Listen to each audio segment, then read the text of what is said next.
בוא נתחיל ממה אתה חושב שקורה פה בזירה הגלובלית. מה התפקיד של העסקאות האלה במאקרו? תראה, מאוד מאוד קשה לדעת מה באמת קורה, כי אנחנו נמצאים בהווה, ואנחנו מופצצים במסרים מתקשורות, מכל הכיוונים. אוקיי? אז אני מרגיש לפחות, אני הייתי עכשיו, כמה זמן הייתי בחול, וחזרתי לארץ ופתחתי חדשות, ואני רואה פשוט, אני מרגיש, עכשיו שהייתי בחוץ וחזרתי פנימה, פתאום אני רואה כמה לכל ערוץ יש את הפרופגנדה שלו. אוקיי? וזה פתאום היה לי מאוד מאוד מורגש. אז כשאנשים אומרים, בא לך פרשן אחד ואומר, זה טראמפ לחץ לעסקה, וזו אותה עסקה שהייתה מלפני, וביבי לא רצה, אבל עכשיו הוא רוצה כי טראמפ. אוקיי? אז אוקיי, יזו פרשנות אחת, ואז יבוא מישהו אחר ואומר, לא, התזמון בגלל הלחץ על חמאס, אז פתאום זה מתאפשר. אוקיי? יש לך המון המון, תראה, זה הבעיה בלהיות אובייקטיבי, אני עשיתי עכשיו עם הידיים תנועה של מרכאות. למאזין. כן, למאזינים. להיות אובייקטיבי במרכאות. למה? כי יש אובייקט, ואתה יכול להסתכל עליו ממיליון כיוונים שונים. אז קשה לי בדיוק להגיד מה זו העסקה הזו. אני יכול לדבר בצורה מאוד מאוד כללית, אוקיי? חמאס, המטרה שלו, וזה ברור, היא למסמס את המלחמה. למסמס את המלחמה כמה שהוא רק יכול. מה זה אומר למסמס? זה אומר שהפסקת האש הזאת תהפוך להודנה קבועה, נכון? הרי חמאס וישראל אף פעם לא היה להם הסכם שלום, זה הפסקת אש ממושכת עד הפעם הבאה, עד שנתחזק ונאכל ונעשה את הסיבוב הבא, נכון? יש היגידו שהם רוצים ממש להראות התקפלות ישראלית. תראה, הם תמיד יציגו את זה כהתקפלות ישראלית, זה א', האינטרס שלהם, גם אם הם לא מאמינים בזה, ב', לדעתי הם במובן מסוים כן מאמינים בזה, ואנחנו יכולים גם לדבר על למה הם מאמינים בזה. אני אשמח. אתה רוצה שעכשיו אני אעשה את זה? בוא תשלים את מהלך שהתחלת ואנחנו נחזור לזה. אוקיי, אז הם האינטרס שלהם הוא למסמס את המלחמה. המלחמה היא לא טובה להם. אוקיי, עזוב רגע טוב לישראל או לא טוב לישראל, בסדר? להם זה לא טוב כרגע, שיש את הלחץ הזה עליהם, הם לא יכולים לתפקד באופן חופשי. יש מימדים שבהם זה כן טוב להם, למשל העלייה הגדולה מאוד בהתנגדות העולמית לישראל, זה כן טוב להם, אבל נראה לי שהם כבר הרוויחו את מה שהיה להם להרוויח מהבחינה הזו, ואני לא יודע אם יש להם אינטרס שהדבר הזה יימשך. כרגע זה די תקוע. גם אני מבין שגם צה"ל סוג של תקוע, מכיוון שהוא נזהר לא לפעול באזורים שיש בהם חטופים, ממה שאני מבין, כי מפחד שהם יוצאו להורג פשוט. כן. כן, אומרים, אוקיי, צה"ל מגיע, בואו נחסל אותם. אז גם צה"ל כנראה קצת תקוע. אז אני מניח שהאינטרס הישראלי, הנטו גיאופוליטי, הוא להמשיך את המלחמה בשלב כלשהו, לא לתת לדבר הזה להתמסמס, כי אתה, שוב, זה בהנחה שאתה כן מתקדם לאט לאט למיטוט חמאס שם, אוקיי? זה יכול להיות תהליך גם של שנים, אבל תהיה צריכה להיות איזושהי פעילות בעצימות נמוכה עכשיו במשך אולי שנים קדימה, וגם אני לא יודע מה יהיו התוצאות של זה. הדבר שלי עולה לראש זה הם, בנרטיב המוסלמי-ערבי, הם משווים את זה לאלג'יריה, לסיפור שהיה לצרפת עם אלג'יריה, אני חושב שזה התחיל ב-45. כן, גירוש הקולוניאליזם. כן, בדיוק. אז זה גם היה סיפור מאוד דומה, זה היה שנים שהצרפתים ניסו לדרוך עליהם במקום אחד, ופשוט הם צצו במקום אחר, וזה משהו שהוא בא מהשטח, מאוד קשה לעצור את זה בצורה מאורגנת. לגמרי. כמה שאלות ברשותך. אז אחד, ההקשר הבינלאומי, לדעתך הוא בעיקרו לא בהכרח שייך לפה? זאת אומרת, כל העניין של לעשות עסקה בכלל, נראה לך שזה לחץ מבחוץ? זה א', וב', האם יש איזשהו מקרה היסטורי שאתה יכול לחשוב עליו, שדומה לתרחיש הזה? וואו, אוקיי. מבחינת, בוא נתחיל מהמקרה ההיסטורי רגע, בסדר? אני לא חושב שיש משהו דומה שנלקחים באמת בני ערובה כל כך הרבה ומוחזקים במערות או כן, מקומות כאלה, ושל הכוח הפולש, ישראל בעצם שפלשה לעזה, למרות שיש שיגידו שכן, זה לא פלישה, אבל בסדר, נכנסו לשטח אויב לצורך העניין. אז הם בעצם פועלים מאוד מאוד חזק כדי להחזיר את האנשים האלו, אוקיי? אני לא חושב שהיה מקרה היסטורי כזה, אבל האמת שיש כמה מקרים היסטוריים מאוד מעניינים של בני ערובה. אחד מהם, לא נלך כזה רחוק אחורה, זה קרה לדעתי לפני פחות מ-100 שנים, אולי לפני 70, לא, שנות ה-70 לדעתי. במכה, באתר הקדוש ביותר לאסלאם. בסעודיה. כן. בקאבה, איפה שהקאבה, באותו מסגד, איזושהי קבוצת טרוריסטים חטפה שם, כאילו נכנסה והשתלטה על המתחם, והיו שם איזה 50,000 איש שנלקחו בני ערובה. אז זה דבר ראשון, אבל זה כמובן נסגר תוך כמה ימים לדעתי, או אולי שבוע וחצי, שבועיים. עוד מקרה היסטורי מעניין, זה, אני מניח ששמעת פעם על הקיסר הרומאי מרקוס אורליוס. איך לא?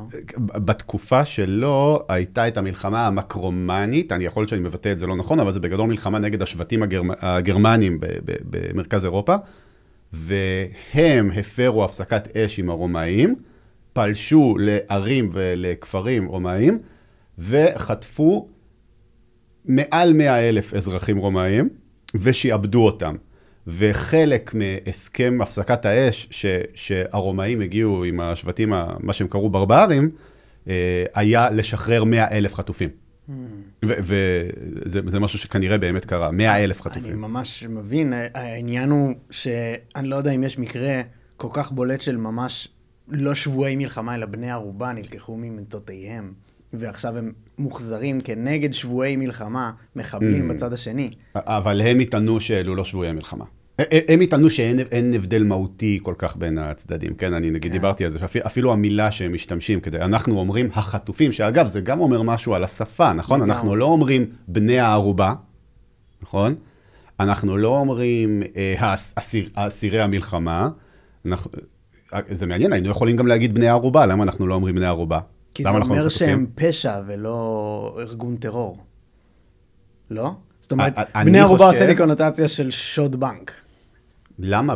מה, מבצע אנטבה, מה שקרה שם, זה לא בני ערובה? הוסטג'. באנגלית אומרים הוסטג'ז, נכון? זה בדיוק בפירוש, בן ערובה. נכון? זה גם התפקיד שלהם מבחינת חמאס, להיות בני ערובה לשלומו של חמאס. ערבים לשלומו של חמאס. למה אנחנו קוראים לחטופים? לדעתי, זה שום מילה רעה נגד מטה החטופים, כן? אבל לדעתי זה מכיוון שזו המילה הכי טעונה שאפשר להשתמש, מכיוון שאתה מתאר את האקט שהם סבלו ממנו, נכון? הם נחטפו. אז אתה קורא להם החטופים. כן. נכון? מעניש, באלף. מעניש אותם, נותן להם אנושיות. כן. אתה נותן להם את הדבר שהכי מצלצל לשומעים, החטופים. מה אם אני הייתי נחטף? כן. אוקיי? זה מילה יותר חזקה. אוקיי? הערבים קוראים להם על-אסרה, האסירים. אבל זה אסיר במובן של שבוי, כאילו. כן. אסיר מלחמה. אז מה שמרתק פה בעיניי, הוא זה שזה כל כך בולט בנרטיב שאנחנו מסתכלים עליו, מי פה טוב ומי פה רע. כי אלה נלקחו מיטותיהם, ואלה ניסו להרוג יהודים ונלקחו, נכנסו לכלא. ואנחנו עושים עסקה אחת תמורת השני. זה למה נראה לי זה כל כך מקומם בימים אלו. אבל כשאתה מסתכל על מה הערבים אומרים על העסקה הזאת, זה מה שאנחנו אומרים. כן. אבל מה שהם אומרים, הם אומרים, תראו את מי ישראל משחררת. מתוך, עכשיו אני סתם זורק מספרים, אבל זה בערך, בסדר? כי אני לא זוכר בעל פה, אבל הם נגיד יגידו, מתוך 90 העצורים, הפלסטינים, האסירים, הם קוראים לזה, מתוך האסירים שהשתחררו היום, 90, 4 מהם הם קטינים, 60 מהם מוחזקים בלי כתב אישום, זה כמובן מעצר מנהלי, וכן, אז הם יגידו, נכון, יש את השניים שעשו משהו, שאגב, הרבה מהם יגידו שהם בכלל מופללים, כן, שאני מדבר עם אנשים מיהודה ושומרון, ערבים, הם מספרים את הנרטיב שלהם, שבהרבה מקרים הם אומרים שהם לא באמת עשו שום דבר, הם הופללו בכוונה, ירו בהם, ואז, אופס, יריתי בו, אז אני אזרוק סכין לידו, כדי שיגידו, הראיתי את זה גם בערוץ שלי, בכמה מקרים, כן? מרתק. אז הנרטיב שלהם, הם לא יסכימו עם התיאור שלך, של המציאות. בעיניהם הם לא הרעים. זה לא רק הרעים, אנחנו פשוט חושבים שזה קלף מאוד חזק, שאנחנו מראים, תראו, אנחנו משחררים אנשים שהם לקחו מהמיטות ומוציאים החוצה, רוצחים את אוהבים, הם לא יגידו את זה. הם יגידו, הם משחררים אסירים שנחטפו מהמיטות, חמאס משחררים אנשים שנחטפו מהמיטות, והציונים משחררים אנשים שנעצרו באופן שרירותי, נכנסו להם לבית גם, ואיך הם תופסים מעצרים? באים חיילים, נכנסים אליהם הביתה, תופסים אותם ועוצרים אותם, נכון? וואו. אז זה מה שהם יגידו. מעניין ממש לראות את זה. אין הבדל מבחינתם. לגמרי. והקיצוניים יותר אפילו יגידו, לא רק זה, אלא החטופים הישראלים, סליחה, האסירים הישראלים, הם כבר פושעים מכיוון שהם גזלני אדמות והם פשעו בגזל אדמה.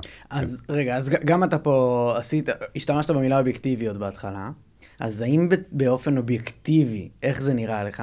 זאת אומרת, יש את הנרטיב שלהם, יש את הנרטיב שלנו, ברור שכולנו משוחדים למעשה, אבל יש פה אובייקטיביות.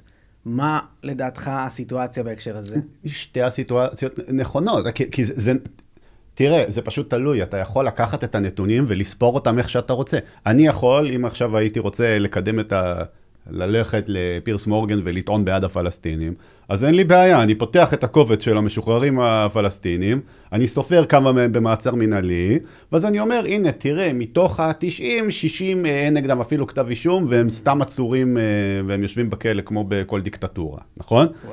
אני יכול לעשות את זה, זה אובייקטיבי, זה פשוט מוטה, כאילו, זה אובייקטיבי, אבל זה מוטה, זה כיסוי של האובייקט מנקודת המבט שלי, זה מה שאני רואה. נכון? טוב, כן. יכול להיות שאני גם עושה קצת ג'יהאד, אז אני רוצה לקדם את הנרטיב הזה בפלטפורמות הגדולות, כן? אבל זה עדיין אובייקטיבי, אני מכסה את האובייקט, נכון? עכשיו, אם אתה רוצה, אז אפשר לשאול באמת על הפילוסופיה של, כן, איפה נמצא הצדק, כן, באיזה צד. בעצם זו השאלה שלי, כן. תראה, אני קשה להפריד את הרגש מאשר את האובייקט. לי ולך, וכמעט כל מי שמאזין לנו, ברור שאי אפשר להשוות בין הצדדים. כן, גם בסופו של דבר, אנשים שנעצרים מעצר מנהלי או מנהלתי, אני מצטער. הם לא... אני מניח שלא כולם עשו משהו, בסדר? להגיד לך 100% צודק, אני גם לא כזה מכיר את המערכת הזו, אבל אני לא חושב שאנשים נעצרים סתם. וגם אם כן אנשים נעצרים סתם, אז לא בהיקפים מאוד מאוד מאוד גדולים, אוקיי? אז בוא נכניס לפה רק את, אתה יודע, בשביל להקשות על הדיון, את נושא גלעד שליט, ששם שוחררו 1,100 מחבלים, אני לא טועה, אסירים לצורך הצדק הדיון. אחד מהם היה סינואר, נכון. לצורך העניין. זה ממש פער קיצוני, אחד, גלעד שליט, תמורת כל אלה. א', יש פה משהו דומה גם בעסקה הנוכחית. כן, אבל תראה, העסקאות האלה הן לא בדיוק קורות בוואקום. אתה לא עושה את העסקה ומצפה רק לקבל את העסקה.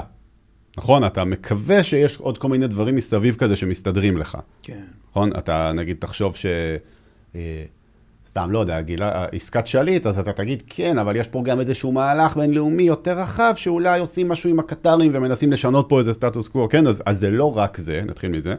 דבר שני, בשביל לטעון את הטענה שאתה עכשיו טענת של, כן, שחררנו את סינואר, אז אולי שילמנו על זה ביוקר, אז אתה בעצם צריך להכניס את ההנחה הסמויה, שבלי סינואר לא היה 7 באוקטובר. זה לא הנחה נכונה? אני לא יודע, אני לא מכיר, לי זו נראית הנחה נכונה, אבל אני מודע לכך שיש פה הנחה שאולי היא לא נכונה. לי זה נראה נכון, אבל אולי זה לא, נכון? ברור. כאילו אתה... מעריך את היושרה האינטלקטואלית. לא, אתה יכול לדמיין עולם מקביל שבו סינואר בכלא ועדיין, אולי זה לא קרה בדיוק ב7 באוקטובר, אבל כאילו, נכון? קשה לראות את זה, אבל אני הולך איתך. אבל אני אגיד לך מה העניין פה בעיניי. אני קיבלתי בסביב ימי שחרור החטופים, ימי חתימת ההסכם הזה, קיבלתי כל כך הרבה מבול של פניות מכל כך הרבה כיוונים, על מחאות ענק שאנשים ארגנו בנוגע לא לתת לעסקה להתקיים, לצד שני, שפשוט פרץ אושר שלא היה כדוגמתו בכל השנה וחצי האחרונות. תראה, יש קושי להבין, זה שאמרתי, יש הבדלים בנרטיב בין הצד שלנו לצד הערבי, יש גם הבדלי נרטיב בינינו לבין עצמנו. כן. ומאוד קשה לאנשים לראות איך בכלל יכול להיות שלצד השני יש משהו במה שהוא אומר. כן? זה קצת עצוב, והאמת, אני חושב שזה נובע הרבה מערוצי החדשות, וואלה.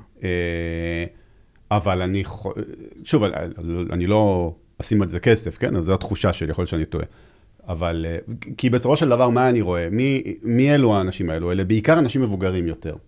נכון? אלו שמה? אלו שיוצאים לרחוב, לא יודע, נגיד אני חושב על כיכר החטופים בעיקר, בסדר?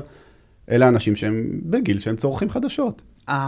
זה הצד של החדשות לחלוטין. כן, כן, הם צורכים חדשות, בעיקר. עכשיו, גם אני לפעמים צורך חדשות, אני גם הדלקתי מתי שהבנות השתחררו, אני גם ראיתי עם כל...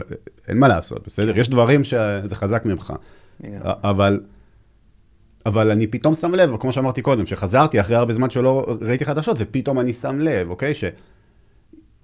שבתוך החדשות יש הרבה מאוד עמדות שמוגשות לך, ואין בעיה, עמדות זה לגיטימי, אבל אל תגיד לי שזה חדשות.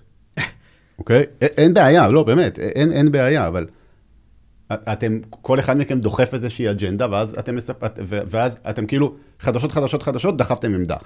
חדשות, דחפתם עמדה. עכשיו, אני תחת הרושם, שחבר'ה שיותר מעורבים, אולי כמו המאזינים שלך כרגע, מעורבים נקרא לזה מדיה החדשה, הם שומעים יחסית מגוון רחב יותר של דעות, או אולי גם לא. אנשים שמקשיבים לך בטח כן שומעים מגוון יותר רחב של דעות, אבל...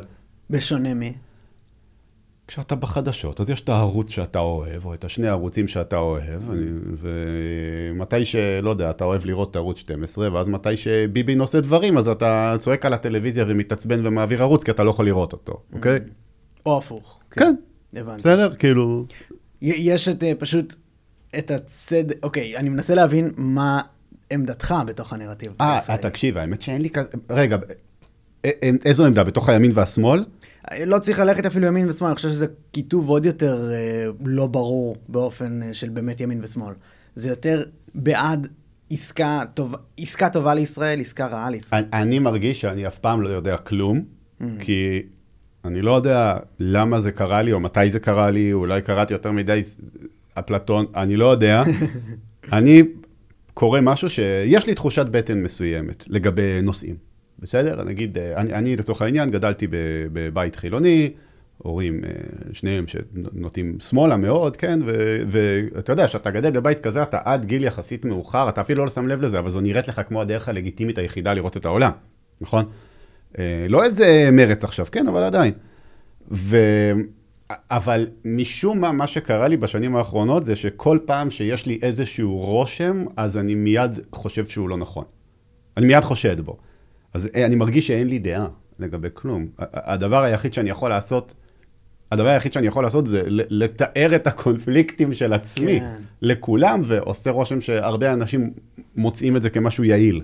לגמרי, מזדהה מאוד דרך אגב. כן, אז כאילו אתה אומר, האם יש לי איזושהי נטייה לזה? כאילו כן, אבל אולי זה סתם תגובה רגשית, לא יודע, אני רואה עסקת חטופים, ואז אני מרגיש, כן, זה טוב, כאילו רגע, מה זאת אומרת, אני מרגיש זה טוב, זה עושה לי נעים, אני לא יודע, כאילו בוא נחשוב על זה רגע. בוא ננסה לפענח רגע את העמדות, ולהבין באמת מי נוטה לכיוון הצדק.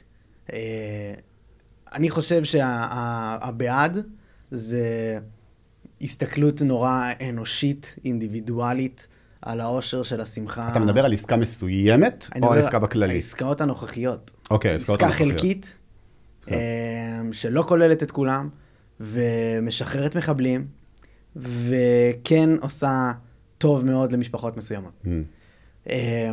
כולנו, לדעתי, יש בנו את היצר הזה ששמח מהעניין הזה, אבל הרגשות בהחלט מעורבים, ואני לא... לקחתי את מי ששלח לי הזמנות למחאות ענק נגד העסקה, כאיזשהו משהו לא בסדר, או משהו כזה, להפך. אני מסתכל על זה כחשש לשלומם האישי אפילו. ממש חשש מביטחון בעקבות עסקה מהסוג הזה. כן, הם צודקים. הם צודקים. אז מה עושים עם האמת הזאת? הם צודקים, אני לא יודע, אני חושב כאילו, שוב, אולי תראה בזה טיפה התחמקות, אבל מה שאני חושב, זה שהצדק יבוא כששני הצדדים ילמדו לדבר. מתי אתה הולך להפגין בעד העסקה, אני מבחינתי שיהיה באונדר בכניסה לכיכר החטופים, שעושה לך טסט, בוא נראה כמה טוב אתה מצליח להצדיק את הצד השני. אוקיי? יפה. כי אם לא, אתה לא יודע על מה אתה מדבר. כן. אתה לא יודע על מה אתה מדבר. זה אבל ההמון, הרוב נכון. הוא כזה. בסדר, נכון. אז אני לא, שוב, אני לא יודע מה הפתרון, גם היום לא, אני באמת, אין לי מעבר לזה. זו פשוט הדרך היחידה שבה אני מצליח לחשוב, וזה גם מה שאני מנסה לעשות בערוץ שלי במובן מסוים. להראות את הצדדים. כן, למרות שאני לא נראה לי שאני ערוץ פוליטי. מה זאת אומרת? אבל אולי במובן מסוים אני כן. אני חושב שאתה די כן. כן, כי אני לא פוליטי של צד מסוים, אבל אני כן פוליטי במובן, תקרא לזה, נגיד הפילוסופים היוונים היו אומרים, הפוליטיקה היא אומנות ניהול העיר, כן? הפוליס. כן. אני אפילו חשבתי שזה, יש לך אג'נדה, אבל היא אג'נדה אולי פרו-ישראלית. כן, זה גם פוליטי. זה פוליטי. כן. ואז זה מוביל אותנו למובן הרחב של הדיון שממנו הגענו, ועדיין לא ענינו על המקום הזה, אז בוא שנייה אולי נסגור את זה. יאללה, בוא תזכיר לי, נראה את הזיכרון שלך. אני אני בדיוק לפני כמה ימים הפסדתי במשחק הזיכרון לילדה בת 3. לא. בוא נראה איך אתה. אני חד מאוד, אל תדאג. ההקשר הגלובלי, אני חושב שההצדקים שלי, למה אני חושב שדווקא, ואני כן אגיד פה את עמדתי במובן מסוים, שאני חושב שהעסקה כן טובה יותר ממה שאנשים מבינים, למרות הסכנה הביטחונית, היא ההקשר הגלובלי אל מול ידידינו בארצות הברית.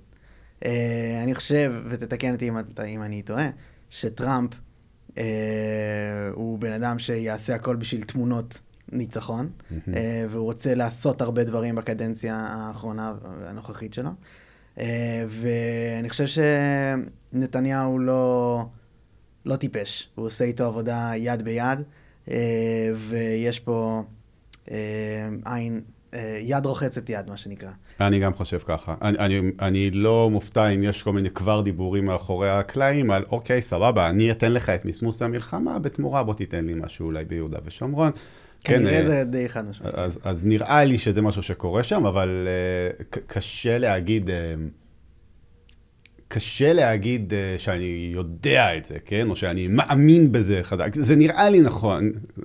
ומה זה אמונה? מה זה להאמין? לחשוב שמשהו נכון, כן? כן. זה אמונה, זה אומר שאני צריך שתהיה לי הצדקה להאמין בזה.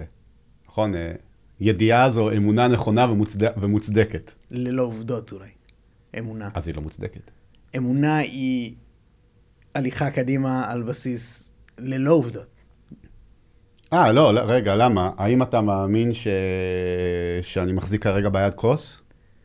כן. יפה, לאלה שמאזינים אני מחזיק כוס עכשיו ביד. כן, אבל... למה אתה מאמין בזה? כי יש לך עובדות, אתה רואה. נכון, נכון. אוקיי, אז אני לא רואה מה קורה בחדרים. כן. בין ביבי לטראמפ. אבל יש לי איזושהי תחושה כללית על סמך ההיסטוריה של ביניהם, שזה לא נראה לי או לך מופרך שזה מה שקורה, אבל אולי זה לא קורה, גם אתה לא יודע. קשה לי מאוד להאמין בקצב שבו זה קרה. תוך שנייה, טראמפ עוד לא בבית הלבן, והוא כבר עשה את העסקה הזאת. לדעתי זה די חד משמעי. אז פשוט השאלה שלא ענינו עליה היא ההקשר גלובלי של כל המלחמה הנוכחית והמקום שבו אנחנו נמצאים איתה. תראה, יש כמה מימדים להקשר הגלובלי. אתה יכול להסתכל על זה מתוך אתה יכול להסתכל על זה דרך העדשה של הגושים העולמיים הגדולים, נכון? אתה יכול להגיד, יש את הגוש המערבי, שזה ארצות הברית, ישראל לצורך העניין הזה, נמצאת בגוש המערבי, ומהצד השני יש לך את הגוש האיראני, רוסי, סיני, למרות שסין פחות מעורבת ישירות, אבל היא כן מעורבת.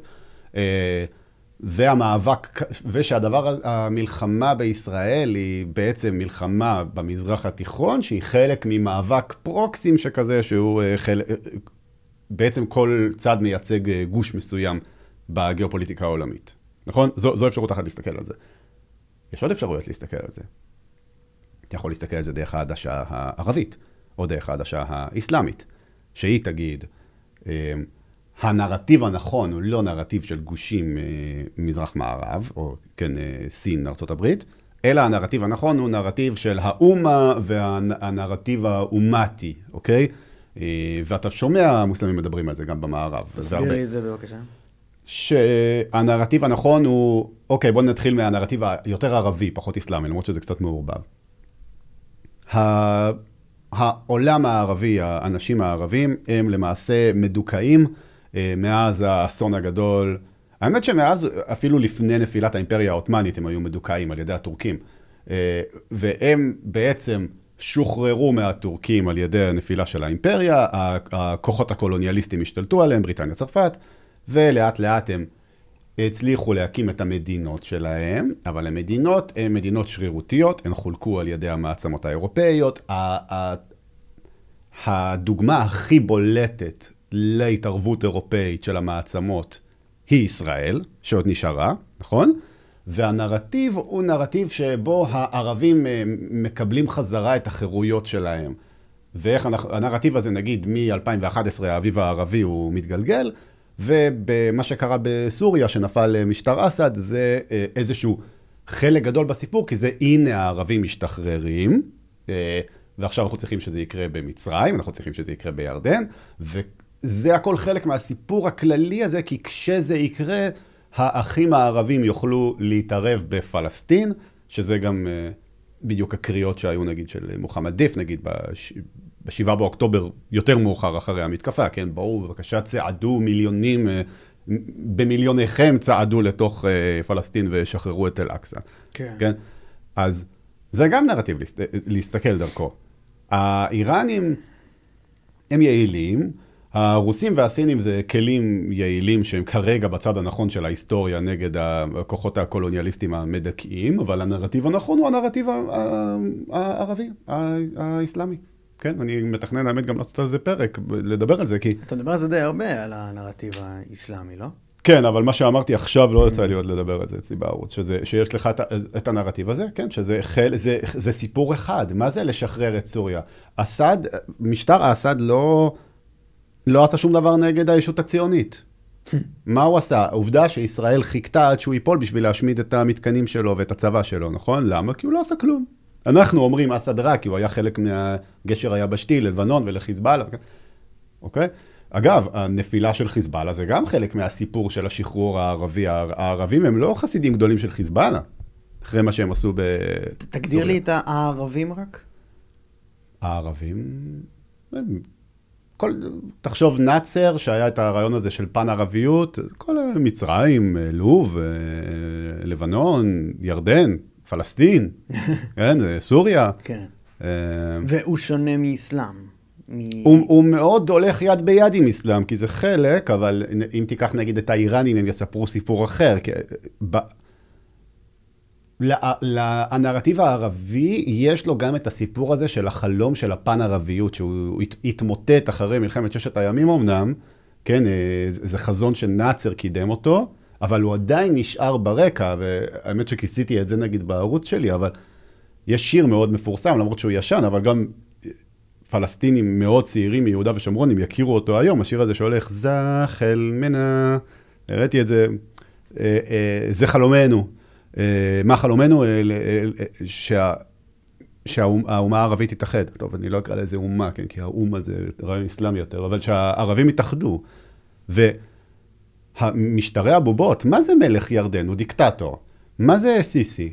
סיסי דיקטטור, ככה הם רואים את זה, דיקטטור שמדכא את האנשים. למה המונים לא צועדים לעזרת פלסטין? מכיוון שהם נשלטים על ידי דיקטטורים שהותקנו בידי המערב, וגם אם הם לא הותקנו בידי המערב, הם משחקים חלק במשחק השחמט הבינלאומי הזה, והתפקיד שלהם הוא לעצור את הרחוב הערבי מלהתקומם נגד המערב, נגד הישות הציונית. מטורף. כמה מזה אתה מאמת עם עובדות בתוך הנרטיבים האלה? מה זה אומר? כמה הם סותרים אחד את השני, הנרטיבים בתוך העולם הערבי? הם לא סותרים אחד את השני, כאילו זה פשוט דרך אחרת להסתכל על זה. זה נכון שהרחוב הערבי, מה זה, ירדני חצי פלסטינית. כן, לגמרי. כן, מצרים, אתה יודע, יש איזה, וואי, ברח לי השם של זה, היה איזשהו דוקומנטרי, זה אחמד אחד שכאילו מראים איך הוא ברח מעזה בזמן הג'נוסייד, כן, מה שקורה היום, ומתארים איך הוא הלך לקהיר וזה, והוא לוקח מונית, ויש שם איזושהי סצנה, זה כאילו אמיתי, הוא מצלם את זה בפלאפון, זה כאילו דוקומנטרי פלאפון כזה. והנהג מונית פורץ בבכי שם באיזשהו שלב, הוא אומר, לא, אני לא רוצה שתשלם לי. אומר לפלסטיני, כאילו, אני לא רוצה שתשלם לי. ואז הנהג מתחיל לבכות. למה אתה בוכה? כי אני לא מאמין שהדבר היחיד הכי טוב שאני יכול לעשות בשבילך, זה להגיד לך שלא תשלם לי. אנחנו צריכים לעשות הרבה יותר. אבל סיסי הוא חלק כן? סיסי הוא חלק מהדבר הזה, הוא נתמך על ידי האמריקאים, ככה הם רואים את זה. והוא לא יכול, הוא בעצם משתף פעולה עם הציונים במובן מסוים. למה הציונים מחליטים לסיסי כמה עזרה הומניטרית להכניס דרך הגבול שלו? זה מה שהם ישאלו. או הם אפילו ישאלו למה, מתי שאסד נפל, סיסי בנאום שלו לאומה, אז הוא אמר, אין לי דם על הידיים ולא גנבתי כספים ולא זה. למה הוא אומר את זה? זו הודעה. למה אתה צריך להגיד את זה? למה חמינאי לא אומר את זה? כן, זה חלק מהנרטיב הזה של הערבים החופשיים עוד יקומו, וסוריה עכשיו תיבנה מחדש, והיא תוכל שוב להתחיל to stand up, כן, for Palestine. איזה דרך מטורפת להסתכל על זה. ככה הם מסתכלים. כמה טראמפ וארצות הברית בפועל, לדעתך, הם שחקן בתוך הדבר הזה? תראה, ארצות הברית היא המעצמה החזקה ביותר בהיסטוריה. הם בטוח שחקן, יש להם גם עוד עניין במזרח התיכון, מכל מיני סיבות, ובישראל בפרט. יש לך דרכים למנות את האינטרס שלהם בישראל? ובמזרח התיכון בכלל? תראה, יש את האינטרס האסטרטגי, שהוא אומר, האינטרס האסטרטגי הקר, אומר שהאינטרס האמריקאי הוא שלא תקום מעצמה שתשיג הגמוניה על המזרח התיכון. אוקיי? זה אומר שצריך להיות איזשהו מאזן אימה בין איראן לבין הסעודים, נכון? כי אם אחד מתכופף יותר מדי לכיוון של השני, זה איזושהי הגמוניה של אחד הגופים. ואז זה בעצם שליטה מאוד גדולה על אספקת הנפט העולמית, ועל נתיבי מסחר חשובים. כן, יש לך את סואץ, יש לך את קרן אפריקה, שעכשיו החות'ים עושים שם חגיגה. יש לך את המפרץ הפרסי, שאחוז מאוד גבוה מסחר האנרגיה העולמי עובר בו. אז זה בגדול האינטרס הקר. ישראל היא בסיס אמריקאי נוח לצורך העניין הזה, כי היא בעצם הכוח שמונע מאיראן, או לפחות נותן לה איזושהי קונטרה בלהשתלט על האזור. כן, זה אינטרס א'. אינטרס ב', אתה יכול להגיד, זה אינטרס של נרטיב, כן? מה שנקרא הערכים היהודו-נוצריים, כן? שאנחנו יותר דומים להם. בארצות הברית זו גם ארץ מאוד מאוד דתית. כן. יש להם הרבה... טוב, אולי אני פה חוזר הולך לעכשיו למשהו אחר, אבל הבריטים, בסיפור שלפני הקמת המדינה, אז הגנרלים הבריטים, אני חושב שזה היה אלנבי, שאמר, אני כאילו הגעתי לפלסטיין, כן, שזה איך שהם קראו לאזור הגיאוגרפי, הגעתי לפלסטיין ואני מרגיש שאני מכיר את השמות של המקומות פה יותר טוב משאני מכיר את השמות של המקומות באנגליה. כן? מסיפורי התנ"ך. כן. עכשיו, אצל הפרוטסטנטים, טוב, פרוטסטנטים זו קבוצה מאוד גדולה, אבל בכל זאת אני אקרא להם פרוטסטנטים, זה אפילו עוד יותר הולך לכיוון של וואו, ארץ הקודש וזה. למה? כי יש להם את הרעיון של אנחנו לא צריכים לעבור דרך הכנסייה הקתולית, אנחנו מפרשים את כתבי הקודש בעצמנו, נכון? ומתי שאתה ניגש לכתבי הקודש בעצמך, אז אתה קורא הרבה יותר תורה. וכשאתה קורא, והם יסכימו איתך שהתורה נכונה, הם יסכימו עם היהודים שהתורה היא נכונה. כן. אוקיי? זה הבדל נגיד מהמוסלמים, המוסלמים לא יסכימו עם זה. אבל הם יסכימו שהתורה, כפי שהיא כתובה כרגע, היא נכונה והיא באמת התגלתה. אוקיי? אז יש לך כבר הרבה במשותף איתם ועם הנרטיב, כן. האינטרס לדעתך הוא באמת יותר כזה, כי יש גם אינטרס אסטרטגי של... ויש כמובן את הלובינג גם, כן. שזה גם משהו משמעותי. אז כן, לא, זה סטלט כזה של הכל, לדעתי, אני לא... ממש כן. מרתק, אני לא ממש הצלחתי לפענח מעולם. למה כל כך, אתה יודע, עכשיו השחרור חטופים זה בראשי כותרות בכל מקום בארצות הברית, כאילו, למה? לא, זה סיפור... שוב, אפשר להמשיך למנות סיבות, כן? אתה יכול גם להגיד שהקהילה היהודית בארצות הברית הצליחה מאוד מאוד מאוד להתברג בטופ של החברה, ולכן הם יכולים גם... כן, שולטת במזג האוויר. כן, לא רק, הם יכולים לדחוף את הסיפורים האלה, וזה מה שמעניין אותם. כן, בסדר. כן, זה מה שאתה חושב? אני חושב שזה שילוב של הכל. אבל גם יהיו כאלה שיגידו שהאינטרס שלו, שארצות הברית בכלל לא פועלת לטובת ישראל. כן, לאיזה טובה היא כן? לטובת עצמה. כן. זה חד משמעי. אבל יש לה אינטרס בדיוק כמו זה שטראמפ עכשיו צריך להראות תמונת ניצחון ולנופף. יש פה משהו שעיני כל העולם נשואות לכאן משום מה, מסיבה כלשהי. אני חושב שזה כן, אתה יודע, היצע וביקוש בעיתונות. זאת אומרת, קודם כל יש הרבה רצון לצריכת תוכן מהסוג הזה, ואז מספקים אותה. נכון. אז למה יש את הרצון הזה? בצד המוסלמי, זה ברור, זה המאבק על פלסטין. כן, זה המקום שעליו תוכרע הלידה מחדש של האומה האסלאמית. העלייה אחרי החורבן של נפילת החליפות האחרונה לפני קצת יותר מ100 שנים. זה א', נכון? זה מהצד הזה. מהצד השני, יש לך את אלה שרואים בזה כמלחמה על המערב. מלחמה נגד האסלאם בעצם. אתה נוטה להתעסק בנושא הזה. זאת אומרת, אתה מאמין שבאמת המערב עלול, או בעיצומו של כיבוש אסלאמי. זו אחת הדרכים להסתכל על זה. ואני חושב שהיא נכונה. יש הרבה דרכים נכונות להסתכל על זה. אבל זו אחת הדרכים להסתכל על זה, וכן, אני חושב שהמערב צריך לדאוג, ואני לא יודע אם... אני חושב שאנחנו נתחיל לראות מלחמות אזרחים באירופה ב100 שנים הקרובות. כן, אני לא יודע אם אני... בהקשר אסלאמי? כן. מה זאת אומרת? הם מתרבים יותר מהר. האירופאים הלבנים לא מביאים ילדים. ובאיזשהו שלב הם ישימו לב שהם משנים להם את החברה. ויכול להיות שיהיו שם מהלכים אלימים, והפיכות אלימות. וואו. או גירושים אלימים. זה גם יכול להיות, אני לא יודע, אני לא זוכר מי אמר את זה, אבל שמעתי מישהו אומר משהו שהיה נראה לי חכם, שהוא אומר, אם הליברלים לא ישמרו על הגבולות, אז הפשיסטים יעשו את זה. נכון? כן. מישהו בסוף יהיה צריך לשמור על הגבולות. כן? או שאתה תיפול מבפנים. אנחנו גם בסכנה הזאת? לא. אבל אנחנו נהיה בסכנה אם נהיה באמת מוקפים בעולם שלם שמקדיש את מאמציו לשחרור פלסטין. נכון? ואנחנו לא כל כך רחוקים מזה. יש חלקים ניכרים מהעולם שהיו שמחים להקדיש את מאמציהם לשחרור פלסטין, ומה ששומר עליהם מדוכאים, ומה ששומר את הרצון הזה בשקט כרגע, זה שיש לך כל מיני סיסים ששולטים, או בן סלמן ששולט ולא נותן לקולות האלה יותר מדי לעלות, או...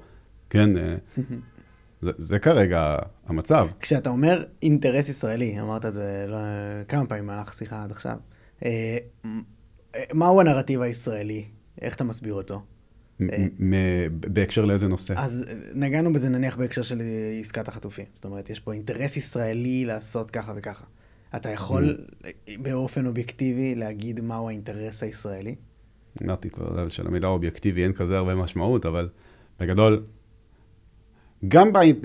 גם הנרטיב הישראלי אפשר לחלק אותו. כן, אתה יכול להגיד, הנרטיב הישראלי הוא לבסס מדינה יהודית ולהגן על העם היהודי במובן מסוים. זה הנרטיב, נקרא לזה הציוני המוקדם אפילו, אפשר להגיד. לבסס ולהעצים את המדינה היהודית. אוקיי?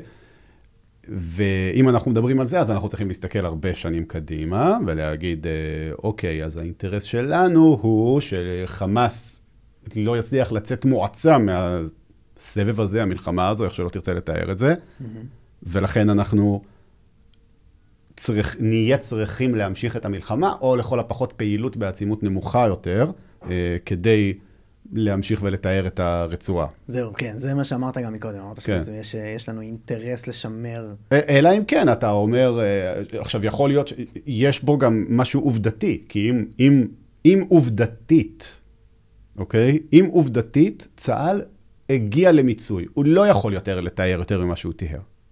אם זה המצב, אז כנראה שאתה צריך לסיים את הפעילות הזאת. כן, אין לך מה סתם להיות שם אם אתה, בשביל שאנשים ימחאו לך כפיים שאתה מנסה. כן? אבל אני לא יודע מה המציאות. לי יש את הרושם שצה"ל כן יכול להמשיך, זה פשוט ייקח הרבה זמן, אבל אני לא יודע.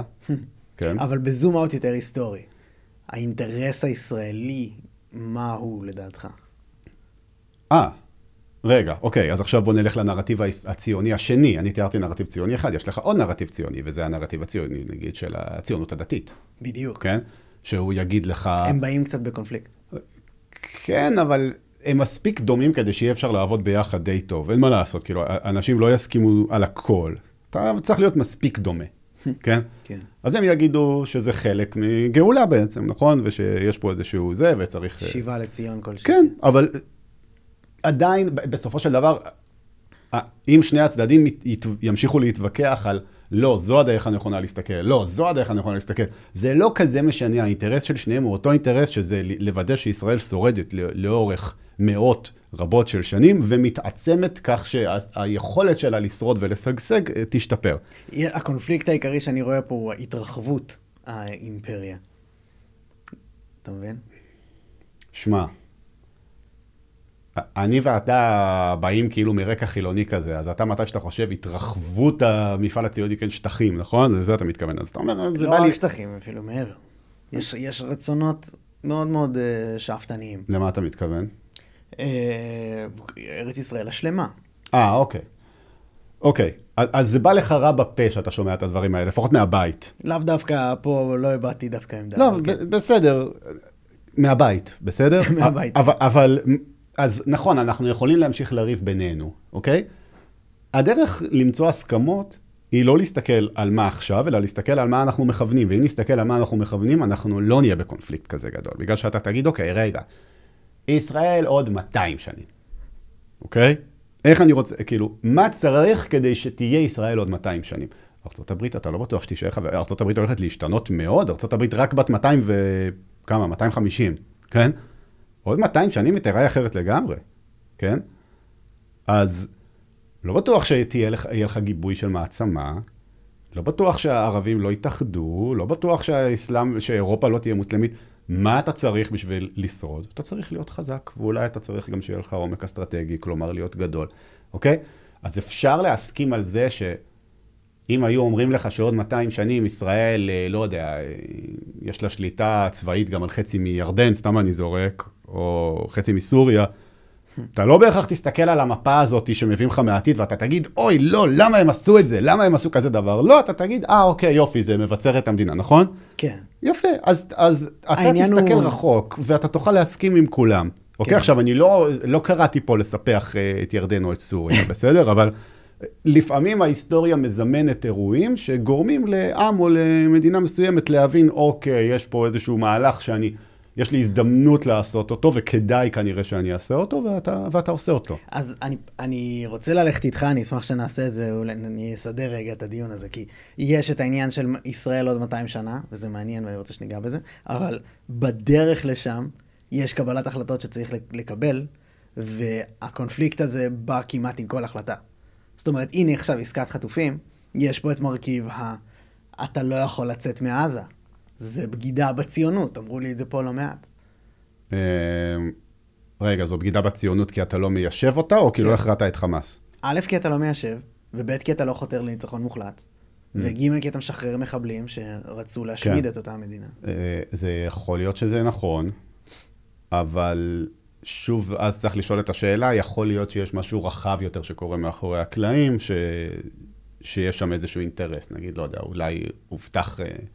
אולי הייתה שם איזושהי רמיזה לסיפוח של יהודה ושומרון, או דיבור עם משהו יותר מתקדם עם הסעודית. אני לא יודע, אני חושב. לא, חושבים, אני ואתה יודעים להסתכל ככה, לבחון ככה את המציאות, אבל הציבור הרחב יותר הולך באופן אחר, באופן פשוט יותר אולי. אני אגיד לך מה מעניין, שכשאתה תמיד מסתכל על אוכלוסייה ברמה גבוהה, ברמה כאילו מלמעלה, אז אתה אומר, כן, נכון, הם חושבים פשוט יותר. אבל כשאתה מדבר עם אנשים, אתה מגלה שהם לא חושבים כזה פשוט. אז אני לא יודע. אני בעד לדבר על המורכבויות. אני לא יודע. אוקיי? אבל כן, אני חושב שתסתכל רחוק, ואתה... אם הישראלים יסתכלו רחוק, הם יוכלו להגיע יותר להסכמה אחד עם השני. אם יגידו לך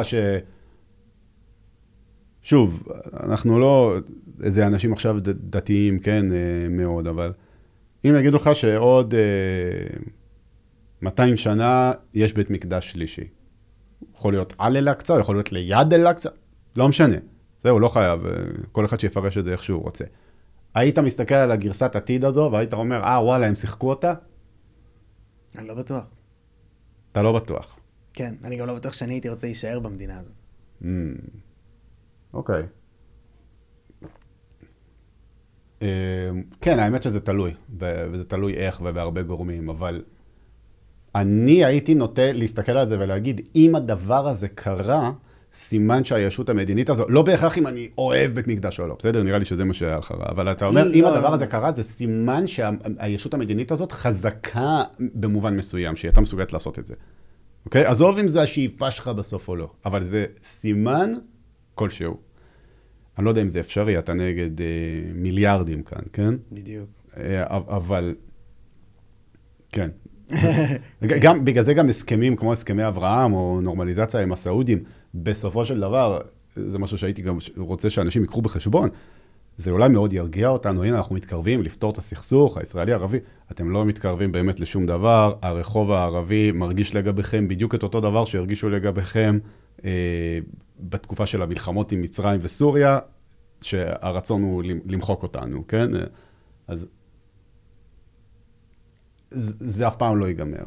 וואו. במובן מסוים.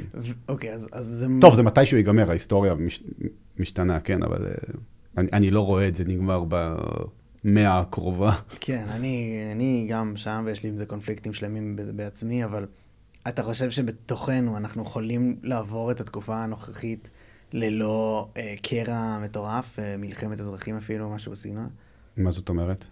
אתה מרגיש שבישראל, אולי אתה לא חולק איתי בכלל את התחושה, אבל שהקוטביות גדלה וגדלה עם כל דקה שעוברת בתוך ישראל? אני לא בטוח עד כמה. כאילו, אני לא יודע כמה מזה זה מיראז' כזה שאנחנו מרגישים מהרשתות החברתיות, וכמה מזה באמת קיים. כן, זה מלחיץ, אני מסכים איתך, אבל אני לא יודע אם זה אמיתי. זה יכול להיות תחושה שאתה מקבל. שוב, כי זה חוזר למה שאמרתי פה, שרק התחלנו לדבר, שפתאום אני שם לב שהכתבים הם אידיאולוגים. הם אידיאולוגים מאוד. ואז מי כל הפרופילים שעוקבים אחריהם הכי הרבה? מי האנשים שמדברים והכי הרבה אנשים מקשיבים להם? כתבים. בין אם זה בערוץ 14, בין אם זה בערוץ 12, נכון? כן. אז אתה מקבל את התחושה הזו, ואז האנשים צופים רק בערוץ 14, או אנשים צופים רק בערוץ 12, וזאת תפיסת העולם שלהם, וסתם אני אתן לך דוגמה מאתמול, אני ראיתי ערוץ 12 אתמול, למרות שנראה לי שגם 11, לא משנה, דפדף שם. ואתה אומר, כאילו, אוקיי, מדווחים לך מה קורה, החטופות עוברות ואחת המגישות סתם זורקת לך, תתפסו אותי במילה, כן, אבל אומרת משהו כמו, אנחנו צריכים לבקש מהם סליחה, וטטטטטט. עכשיו, זה נכון, אוקיי? אתה יכול להסתכל על זה, זו עמדה לגיטימית לחלוטין. מהם החטופים. כן, שזה לקח כל כך הרבה זמן, וזה וזה. זו עמדה לגיטימית לחלוטין, זה בסדר לחשוב ככה, אבל כשאת מדווחת על מה שקורה, ואז את דוחפת את הדבר הזה, אז אם אני בן אדם שרק רואה אותך, אז אני מבלבל את זה עם עובדה. נכון? כאילו, אולי אנחנו לא צריכים, אולי אנחנו שלחנו את בנינו ובנותינו לעזה, נכון? כדי לחלץ אותם וכדי לשפר את המעמד. אולי הנרטיב הוא שונה. אולי זה לא נכון שהיה אפשר לשחרר אותם בצורה הגיונית לפני, כן? אני לא יודע. כן. אבל את בעצם בזה שאמרת לי את זה, את ביססת אצלי בראש עכשיו שהיינו יכולים לעשות את זה ולא עשינו את זה, למה לא? אולי ביבי, סמוטרי, כאילו. כן. אוקיי? אז אתם דוחפים לי כל הזמן את הדברים האלה, וזה לא הייתה דוגמה אחת, זה כל הזמן קורה. סתם זרקתי משהו אחד. אני בטוח שבערוצים האחרים זה לא יותר טוב, לא רק בערוצים שהם נגד הממשלה, כן? גם בערוצים שהם בעד. אולי זה היתרון, אולי זו הסיבה שהעתיד הוא יותר אצל אנשים כמוך, שאתה אולי אפשר להגיד שאתה חצי עיתונאי, במובן מסוים. כן, מה זה חצי? כן, כי אתה לא חייב דין וחשבון. אנשים שולחים לי הרבה שאני צורך את ההתרחשות במדינה אך ורק דרך הפודקאסט שלך. אוקיי. כן. כן, אז... אחריות גדולה. אז כן, אבל... אני לא יודע איך זה עובד. מה, יש בעלים של הערוץ שהם מכתיבים איזשהו קו, ואתה חייב ללכת לפי הקו הזה? אני לא מבין בדיוק מה קורה שם, אבל אני מסתכל על זה, בתור אחד שכאילו בעיקר מבלה באינטרנט, לא יודע אם רואים עליי, אז פתאום אני רואה את הדבר הזה, ואני אומר, מה זה? כאילו, מה קורה פה? זה אירוע זהותי. זה גם מתחבר לשיחה שהייתה לי פעם עם שמחה רוטמן, שדיברנו עליה בכמה מילים, אם אתה זוכר. כתבתי לך אחריה, נכון? כתבת לי, כן. עשית עבודה מצוינת, כל הכבוד. תודה. מה שאני חושב שהיה ניכר שם, זה העניין יש פה מאבק זהותי במדינה, וכשרוטמן אומר, אין פה חילונים, מעולם לא היו פה חילונים, ההד שהדבר הזה יצר, היה חסר תקדים אצלי בערוץ. זאת אומרת, זה חצה, הייתי במהדורה המרכזית בחדשות 12, הדבר הזה, זה לא סתם. זה אירוע זהותי, ומה שניסיתי גם למשוך את רגליו לאש בעניין הזה, באופן של הכי אמפתי שאני יכול, בשביל שהוא יראה את הצד שלו בהקשר הזה באופן מלא, שזה ממש, הוא במאבק פה על הזהות, שהיא לא חילונית בשום צורה, ומזה אני הכי חושש. למה? כי רגע, ותסביר מה זה אומר, ואז תגיד למה אתה חושש מזה. אוקיי, אז דבר ראשון, מה שזה אומר זה שזה בעצם, הוא צודק לדעתי, יש פה בעיה עם להיות חילוני. למה? כי אתה במאבק דתי פה. אתה בעצם היותך דורך על האדמה הזאת, אתה מבטא את קיומו של אלוהים בעולם. למה? זה המילים שלו, ואני מסכים, זה גם המילים של פייגלין. עוגמת החילוני ליברל הוא קרא לזה. קשה להיות חילוני ליברלי במקום כזה, שבו פתאום נכנסים לך לבית וחוטפים אותך ורוצחים אותך ואונסים את נשותיך. נשותיך זה לא המילה הנכונה. את האנשים של המדינה שלנו. כן, הוא גם הגדיר את זה רוטמן כי יש פה, אתה דורך על האדמה שבה הלך דוד המלך. אתה בכל רגע אתה מבסס את העובדה הזאת יותר ויותר, בהימצאותך פה. לך זה מסתדר להיות חילוני ליברלי פה? תראה, יש הרבה בעיות. אני לא רוצה להיכנס לדיון הזה, בגלל שבשביל לעשות את זה אנחנו נהיה צריכים להגדיר חילוני, ואנחנו נהיה צריכים להגדיר ליברלי, כי אני מרגיש שההגדרה שבוצעה לחילוני ליברל, ההגדרה הרווחת, זו לא הגדרה שאני אסכים איתה. אני אשמח שתגדיר את ההגדרה שלך וניכנס לזה, אם אתה רוצה. אוקיי, מגדיר את איך שאני רואה את זה. אמרנו, אני אובייקטיבי במרכאות, אני מסתכל על האובייקט מנקודת המבט שלי. מה זה חילוני וליברל? נפריד את זה רגע, בסדר? מה זה חילוני?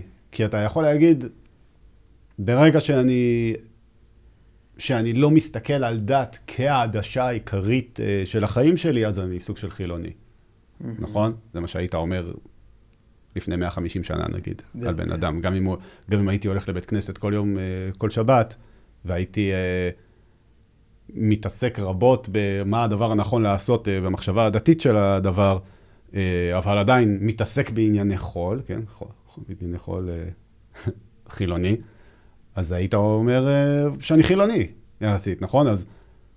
אז אני לא יודע, כאילו, האם עצם זה שאני לא ממש מתעסק בלשמור מצוות, כי אתה יודע, להיות יהודי ששומר את כל המצוות זה עבודה קשה. אז האם זה שאני לא ממש מתעסק בזה, זה עושה אותי חילוני? יש שיגידו שכן.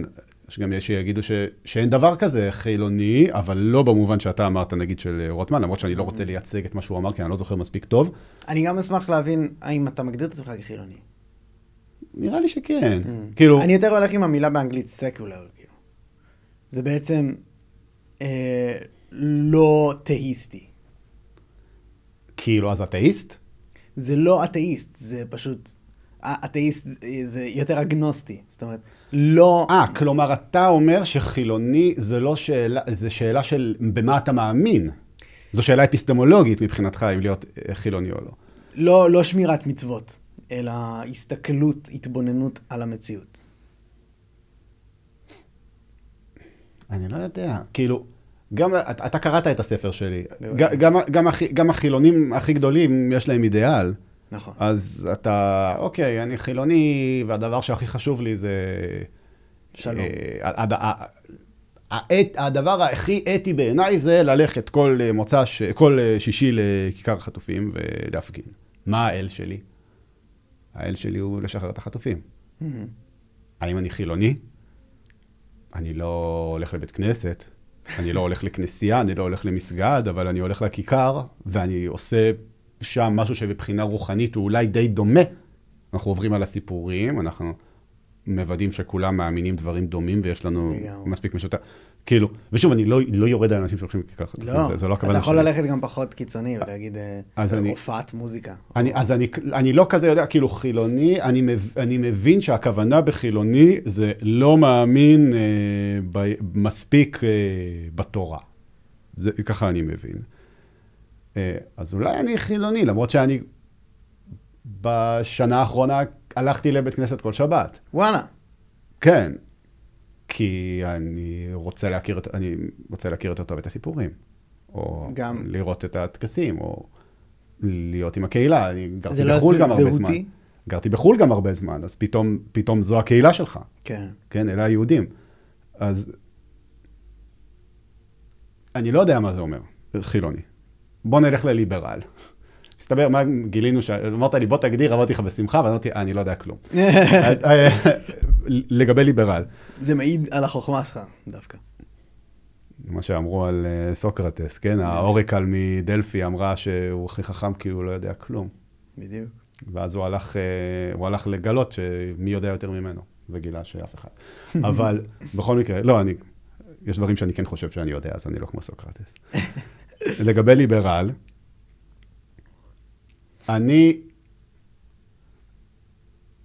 יש את הנרטיב היום שעולה, נגיד, נקרא לזה מהאגפים מסוימים של הימין הישראלי, אני חושב שמי שתפס את זה, מי שמאוד פופולרי, לפחות היה, אני לא יודע כמה היום, אבל שהיה מאוד פופולרי עם העמדה הזאת, זה למשל אליהו יוסיאן, בשיחה שלו איתך, שאומר מה זה הליברל, חילוני ליברל, כן? אבל מה זה ליברליזם? אתה יכול להגיד את זה בהרבה דרכים, כי היום שאתה אומר את המילה ליברל, אז הכוונה היא למישהו שהוא נוטה שמאלה בפוליטיקה דוברת האנגלית.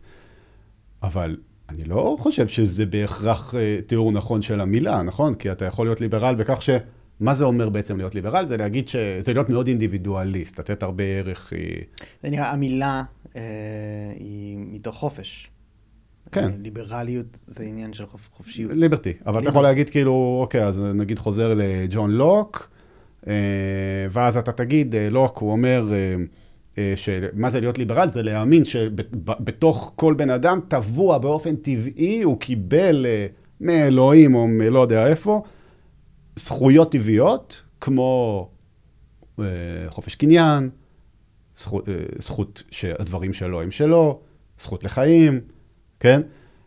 אז לנו היום נתקע בראש שהזכויות האלה הן עומדות בפני עצמם. הרבה ליברלים הם יגידו שאין לזה קשר לאלוהים, אבל נגיד הליברלים המוקדמים יותר הם יגידו, הזכויות האלה מגיעות כי אלוהים ככה ברא את האדם בצלמו, וזה אומר משהו כזה, כן? שיש להם את הזכויות.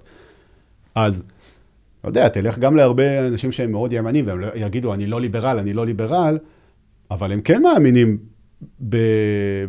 בדברים כאלה, כן? אז להיות ליברל זה בעצם להיות ההפך מקולקטיביסט, אולי במובן מסוים, ואז במובן הזה אני ליברל מאוד, אבל הרבה אנשים הם יגידו שהכוונה בליברל זה בעצם להיות עדין ולרחם על האויבים, כן, אז אני לא חושב שזה מוגדר. זה עשית בעצם לטיעונו של יוסיאן. אני לא רוצה לשים תחפושת על הטיעון של יוסיאן, כי אני בטוח שהוא היה מייצג את זה יותר טוב ממני, אוקיי? אני בטוח שעשיתי פה סוג של דחליל, אני לא זוכר מספיק טוב, אבל אני חושב שכשיוסיאן מדבר על ליברל, הוא מדבר על אמונות שנוטות להיות מוצמדות לאנשי שמאל כאלו, כן? של כן. רוח הומנית שכזאת, אבל אני לא חושב שזו בהכרח צריכה להיות ההגדרה של ליברל.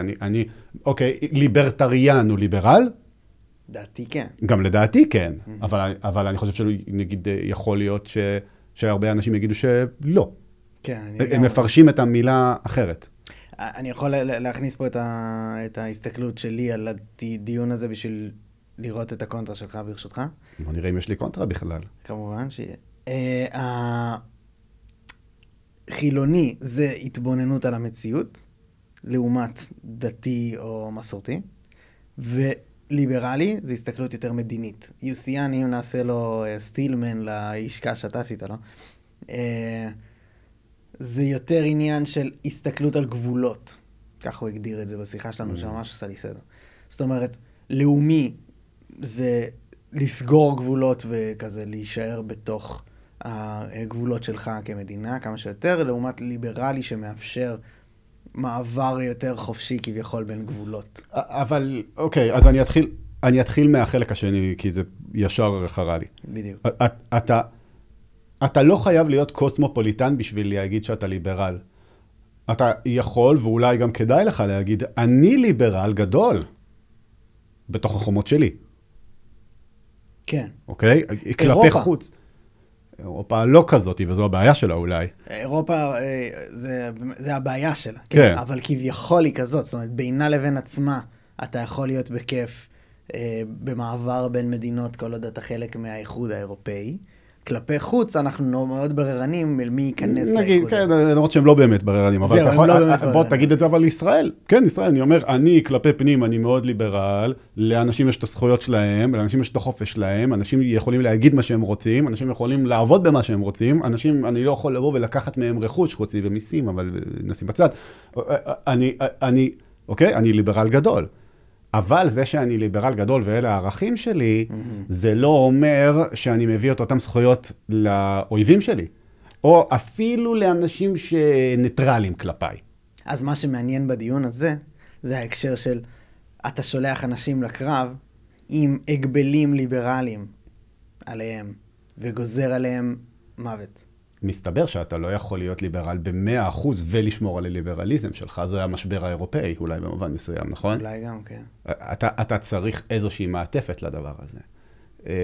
אתה צריך איזושהי זהות משותפת בין כולם שמספיקה כדי לנהל את הפרויקט המשותף הזה מצד אחד, אבל מצד שני, אם הפרויקט המשותף הזה, המדינה, חזקה מדי, אז אתה נחלש, האינדיבידואל יותר מדי נחלש. מה הכמות הנכונה? עם זה בואו נשחק. אבל אל תבוא ותגיד לי, להיות אינדיבידואליסט זה רע, צריך להיות רק קולקטיביסט, וגם אל תבוא ותגיד לי, ההפך. כי אתה צריך לבחור בין, אתה יודע, זה סוג של כאוס מוחלט אם אתה רק אינדיבידואליסט, נכון? וזה יקרוס. או פתולוגיה של היררכיה וסדר, שאז אולי זה לא בהכרח יקרוס, למרות שזה יכול לקרוס, זה קרס נגיד בברית המועצות ובגרמניה הנאצית, זה יכול לקרוס, וזה גם מוביל לחיים אומללים עבור האנשים שנמצאים בתוך המערכת. מה הכמות הנכונה? אני לא יודע, זה משחק מתמשך, בשביל זה צריך שאנשים יהיו חופשיים לדבר, אבל. כן, אבל מה שאני מפספס בטיעון שלך, הוא ההקשר להיותנו מדינה יוצאת דופן. בליברליות שלנו פה במזרח התיכון, האם יש בזה קשר לסביבה הזאת? דברים בסגנון הזה. וגם חילוניות, אבל בוא נשאר רק על ליברל רגע.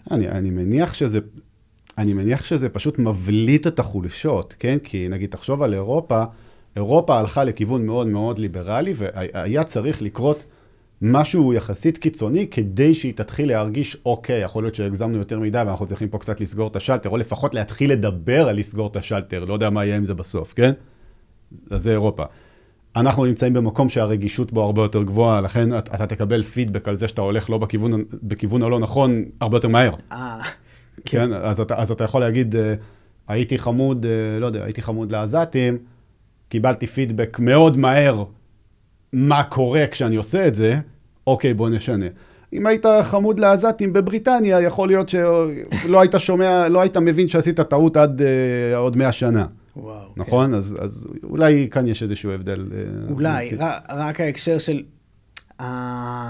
היותר פילוסופי, מוסרי, שאנחנו נמצאים מולו.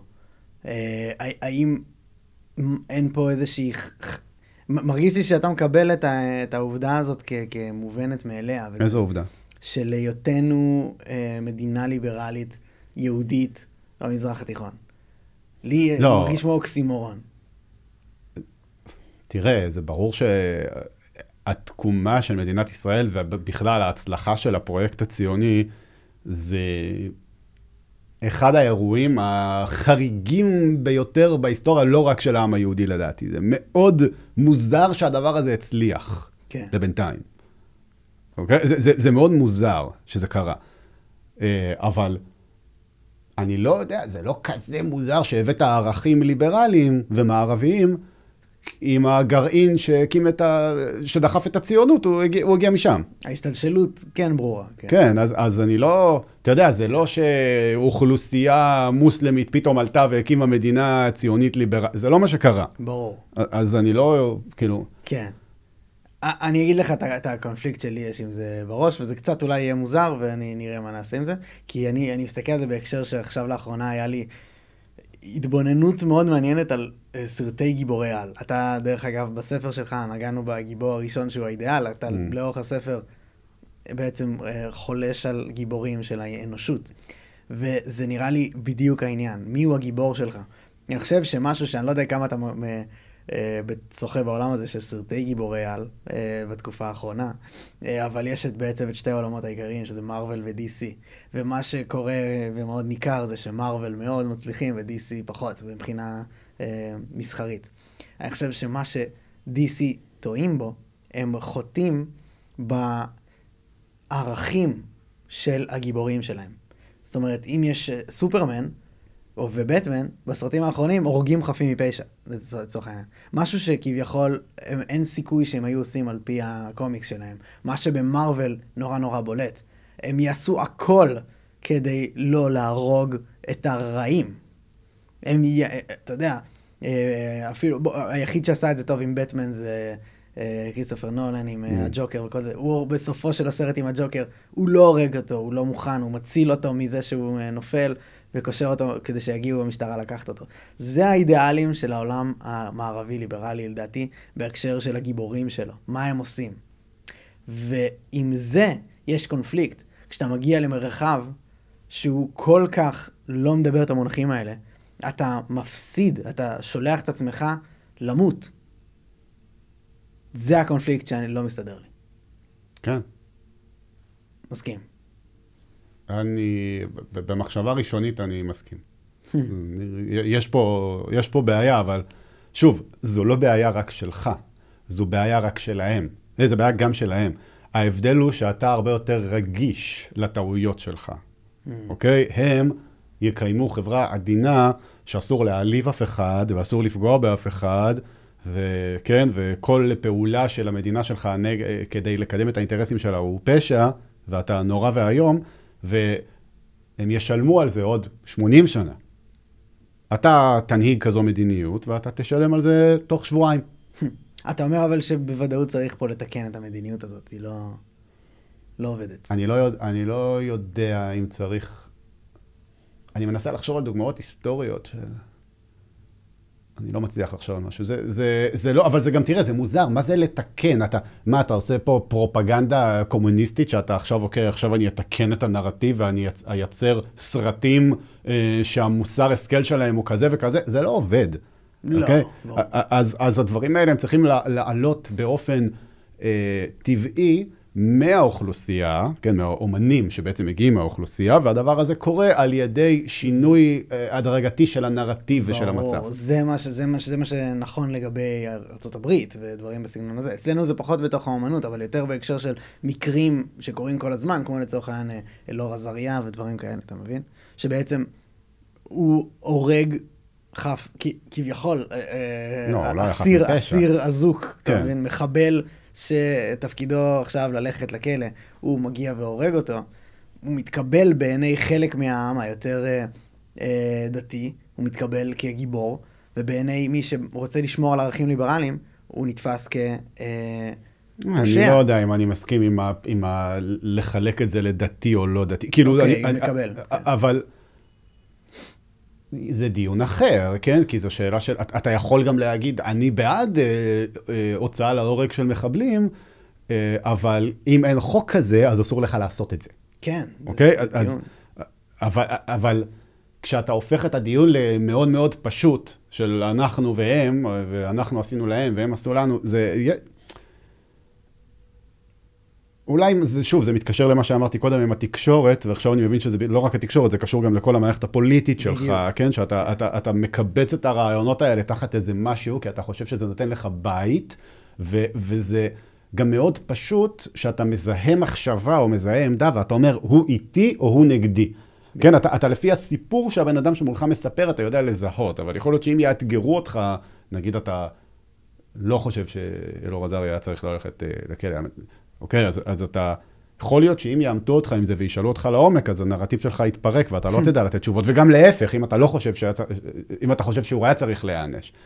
יכול להיות שאתה יכול לפרק, ברגע שתדבר עם בן אדם, אתה תגלה שהוא לא באמת יודע, או שהוא לא באמת חשב על זה כל כך, אבל נוח לנו להיות שייכים לאיזשהו שבט, כן? זה כמו שאמרתי קודם, אם אתה הולך לכיכר החטופים כל שבת, במה אתה שונה מללכת לבית כנסת?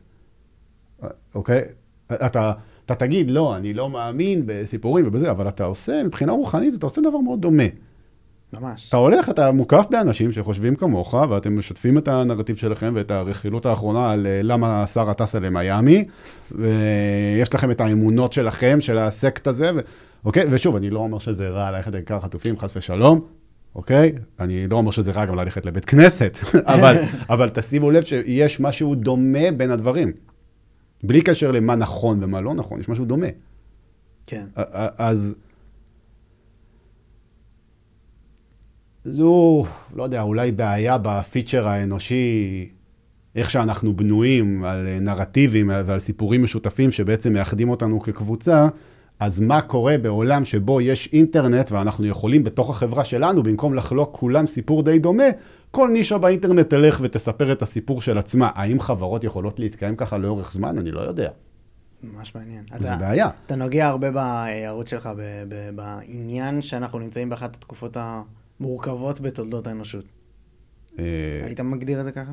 כן, אבל אני גם משוחד, כי אני חי בתקופה הזו. נכון. אז כאילו מלחמת העולם השנייה הייתה גם תקופה חשובה, מלחמה קרה, כן, הרבה... נכון, נכון. אבל, אז מה המרכיבים של התקופה הנוכחית שהופכים אותה לאחת מהמורכבות ביותר? דבר ראשון, אני מניח שאפשר... שוב, זה תלוי בנרטיב שלך.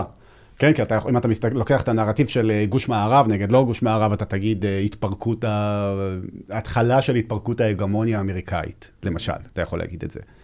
אתה יכול לקחת אולי נרטיב ציוני דתי, ולהגיד הגעה לשלבי הכרעה בסכסוך הישראלי-ערבי, נגיד.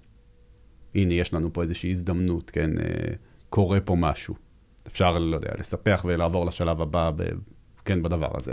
אתה יכול להסתכל על זה מתוך הנרטיב האסלאמי ולהגיד, הנה, התחייה האסלאמית אחרי ההשפלה שאנחנו סובלים ממנה כבר 100 שנים, אם אתה סופר מהנפילה של האימפריה העות'מאנית, 400 שנים אם אתה סופר מהתחלת הדעיכה של האימפריה העות'מאנית אחרי המצור השני על וינה, כן? קצת פחות מ-400 שנים, אבל זה תלוי מאיזה נרטיב אתה מסתכל, אבל כל אחד תמיד יספר סיפור של למה הוא נמצא כרגע בתקופה קריטית, ואפשר אפילו לקחת את זה עוד צעד למימד הדתי ולהגיד, תראה, אפילו שאתה הולך ליצירות אומנות אירופאיות, אוקיי, מסביב שנת 1500, אז אתה רואה את עוד שנייה ישוע חוזר אלינו, זה שובו של המשיח, כן? זה אחרית הימים. בימינו במהרה. הוא מגיע עכשיו, אנחנו חיים בתקופה קריטית. לפני 500 שנה. כן. כן? זה לא... אני חושב, אולי יש משהו בבני האדם שגורם להם להרגיש שהם חיים במשהו קריטי, וזה דבר טוב, כי זה, אם אתה חי עכשיו בתקופה קריטית, כדאי מאוד שתעשה כמיטב יכולתך, כדי להשיג את האידיאל הזה שאתה שואף אליו, כן? אז יש בזה... זה לא... אני לא אומר את הדבר הזה כלרדת על בני אדם, איזה מטומטמים הם תמיד חושבים כך וכך. ברור, זה פשוט משוחדות מסוימת שיש לנו כזה. כן, אתה תמיד חושב. שמעתי את אילון מאסק נותן איזושהי הסתכלות מאוד מעניינת בהקשר שפתחה לי את המוח. זה שסטטיסטית יש עכשיו את הכי הרבה אנשים שאי פעם היה, וההתפוצצות הזאת היא לא מאוד עתיקה. זאת אומרת, ב-300 שנים האחרונות, יש יותר אנשים על פני כדור הארץ ממה שהיה כל... זה המהפכה התעשייתית אבל. לגמרי. אז יש טענה לזכות העניין, שלא יכולת סטטיסטית להיוולד בשום זמן אחר. כי יש את הכי הרבה אנשים כרגע. מעניין. אוקיי. כן, למרות שזה, אני לא יודע כמה היא חזקה, כי הסיכוי שדווקא אתה תיוולד עם המרכיב הגנטי הייחודי שלך, אם אתה מחשב את זה סטטיסטית, זה גם אחד לכמה מיליארדים, אם אני זוכר נכון. אז אני לא יודע, אוקיי, אז סבבה, מ-1 ל-200 מיליארד, העלית את הסיכוי ל-1 ל-50 מיליארד, כאילו, תודה, עדיין לא הייתי ממלא על זה לוטו. לגמרי. שיפרת לי את התוחלת פי 4, אבל אני לא הולך למלא על זה כרטיס. אז אני לא יודע, וגם יש עם זה עוד את הבעיה, כן, שאתה אומר כמה סביר פי בהינתן שפי. כן. אז בסדר. מעניין בכל זאת, אבל להסתכל על זה. כן, זה נכון שיש... כן, יש עכשיו... גם רמת החיים מתפוצצה והיא גבוהה, ויש לך היום דברים שלמלכים הכי עשירים מלפני כמה מאות שנים הם לא יכולים לחלום עליהם, ואתה עדיין בוכה שיקר לך. אבל בסדר, כנראה שבני אדם נועדו, אף פעם לא הסתפקו במה שיש להם. אני מניח שעצם זה שאנחנו כל כך נוטים להתמכר כמעט לכל דבר, זה חלק מהמנגנון הזה. לגמרי. נכון? כי אתה תמיד, נוירולוגית, אתה בנוי ככה שאת הפעם הבאה אתה צריך יותר. אבולוציונית, אתה צריך למצוא בעיות. אתה יותר נועדת עם פתרון בעיות. אתה נועדת להשיג דברים בעולם שאין בו מספיק. כן. ועכשיו אתה חי בעולם שיש בו כמה שאתה רק רוצה, ואתה צריך להתאפק. אז הגוף שלך בנוי לעשות בדיוק את ההפך עם מה שאתה עושה היום. לגמרי. בגלל זה יש לנו את מגפת השמנת יתר וכל דברים בסגנון. הכל, כן, השמנת יתר, התמכרויות וכל מיני דברים. יש לנו את העולם הדיגיטלי והסמארטפונים שאנחנו מחברים את הילדים שלנו, ואנחנו עוד לא יודעים מה ההשלכות של זה, ואיך הם יראו עוד 30 שנה. לגמרי. אז יכול להיות שהאנשים שילדים היום הסתכלו על הדור של עכשיו כאיזה מטומטמים הם שהם נתנו לנו ניידים בגיל 10, מה הם חשבו לעצמם, ואנחנו בחיים לא ניתן לילדים שלנו ניידים, כן? כן. יכול להיות. כמו שזוכר שהיו מעשנים במטוס, אז אותו דבר. היינו אשכרה יכולים להיות בטלפון במטוס. בוא אבל ניקח את זה יותר להקשר של המורכבות בוא נגיד ככה, הסכמנו בשיחתנו הקודמת שאחד המנועים העיקריים לדחיפת ההיסטוריה קדימה היא מלחמות ואולי יצר האלימות בקרב בני אדם. אני לא יודע אם זה יצר אלימות, זה יצר שלי יש קבוצה, ולקבוצה הזו שלי יש מטרות, וסיימתי ומיציתי את היכולת שלי להשיג את המטרות האלה באמצעים דיפלומטיים, ועכשיו הגיע הזמן לעבור מעבר לדיפלומטיה, שזה האלימות. ואחרי האלימות נוכל לחזור אולי לדיפלומטיה, או שנכריע טוטלית, כן, זה תלוי. כן, אז בהקשר הזה אנחנו נמצאים בעידן מורכב מאוד. זאת אומרת, יש לנו מה שעשה לצורך העניין חמאס בשביל העשירי, היה בעזרת כמה מצלמות ואייפונים, הם הגיעו עם האלימות שלהם לעיני כל העולם. וזה משהו שמאפשר להיסטוריה להיות מואצת, אולי אפילו עוד יותר, מבחינת רצף האירועים ההיסטורי. תראה, הכל קורה מהר יותר במובן מסוים, מאז שיש לנו את הכלים להיות מהירים יותר, נכון? אתה תחשוב נגיד על מלחמת האזרחים האמריקאית, אתה חתמת על הסכם הפסקת האש, והפקודות אפילו לקח להם, נראה לי, יום וחצי עד שהם הגיעו לאיפשהו, כאילו היו עוד אנשים שנהרגו אחרי שנגמרה המלחמה. זו רק דוגמה. כן. אז הכל פשוט קורה מהר יותר, כי אנחנו עושים דברים מהר יותר, אבל הדברים הם אותם דברים, זה פשוט זה לא שהברוטליות של חמאס נגיד, היא לא מאוד מיוחדת היסטורית, אוקיי? אנשים כבשו והחריבו קהילות שלמות משחר ההיסטוריה. זה לא הגיע לאייפון של בן אדם שנמצא במרחק של 10,000 קילומטר משם, והוא בחיים לא ראה אלימות, ולא העלה על הדעת בכלל שבני אדם מסוגלים לעשות כזה דבר. אני ראיתי ב3 שנים האחרונות באינסטגרם יותר ממה שראיתי כל החיים שלי לפני. מבחינת חשיפה לתכנים אלימים. אוקיי, וחוץ מזה, גם זה יותר ממה שכל האמריקאים ביחד ראו ב-150 שנים הראשונות של הקיום של המדינה הזו שלהם. אוקיי? אבל בני אדם עשו את זה מאז ומעולם. זו גם במובן מסוים אסטרטגיית מלחמה יחידה, אפשר להגיד, הייתה בתקופות מסוימות. פשוט להשמיד את הקהילה שאתה כובש. חד משמעית. נגיד הרומאים היו, נגיד לא היו להם בתי כלא לאסירי מלחמה. הם היו מוכרים את הגברים, או מוציאים להורג את הגברים ומוכרים את הנשים והילדים, או אם אתה רוצה להשאיר את הנשים והילדים, אין בעיה, אבל אתה חייב לעשות משהו עם הגברים, כי אחרת הם יקומו נגדך שוב. אז נגיד מרקוס אורליוס, שהוא היה קיסר רחום וחנון נגיד, אוקיי? שהוא לא היה מוציא להורג, הוא היה מתעקש לא להוציא להורג, ולא למכור לעבדות, אז הוא היה פשוט מפזר אותם ברחבי האימפריה, שולח את כל הגברים מגרמניה לספרד נגיד, כן? ופשוט מפזר אותם. אגב, זה לא עבד לו, הם התקוממו בספרד.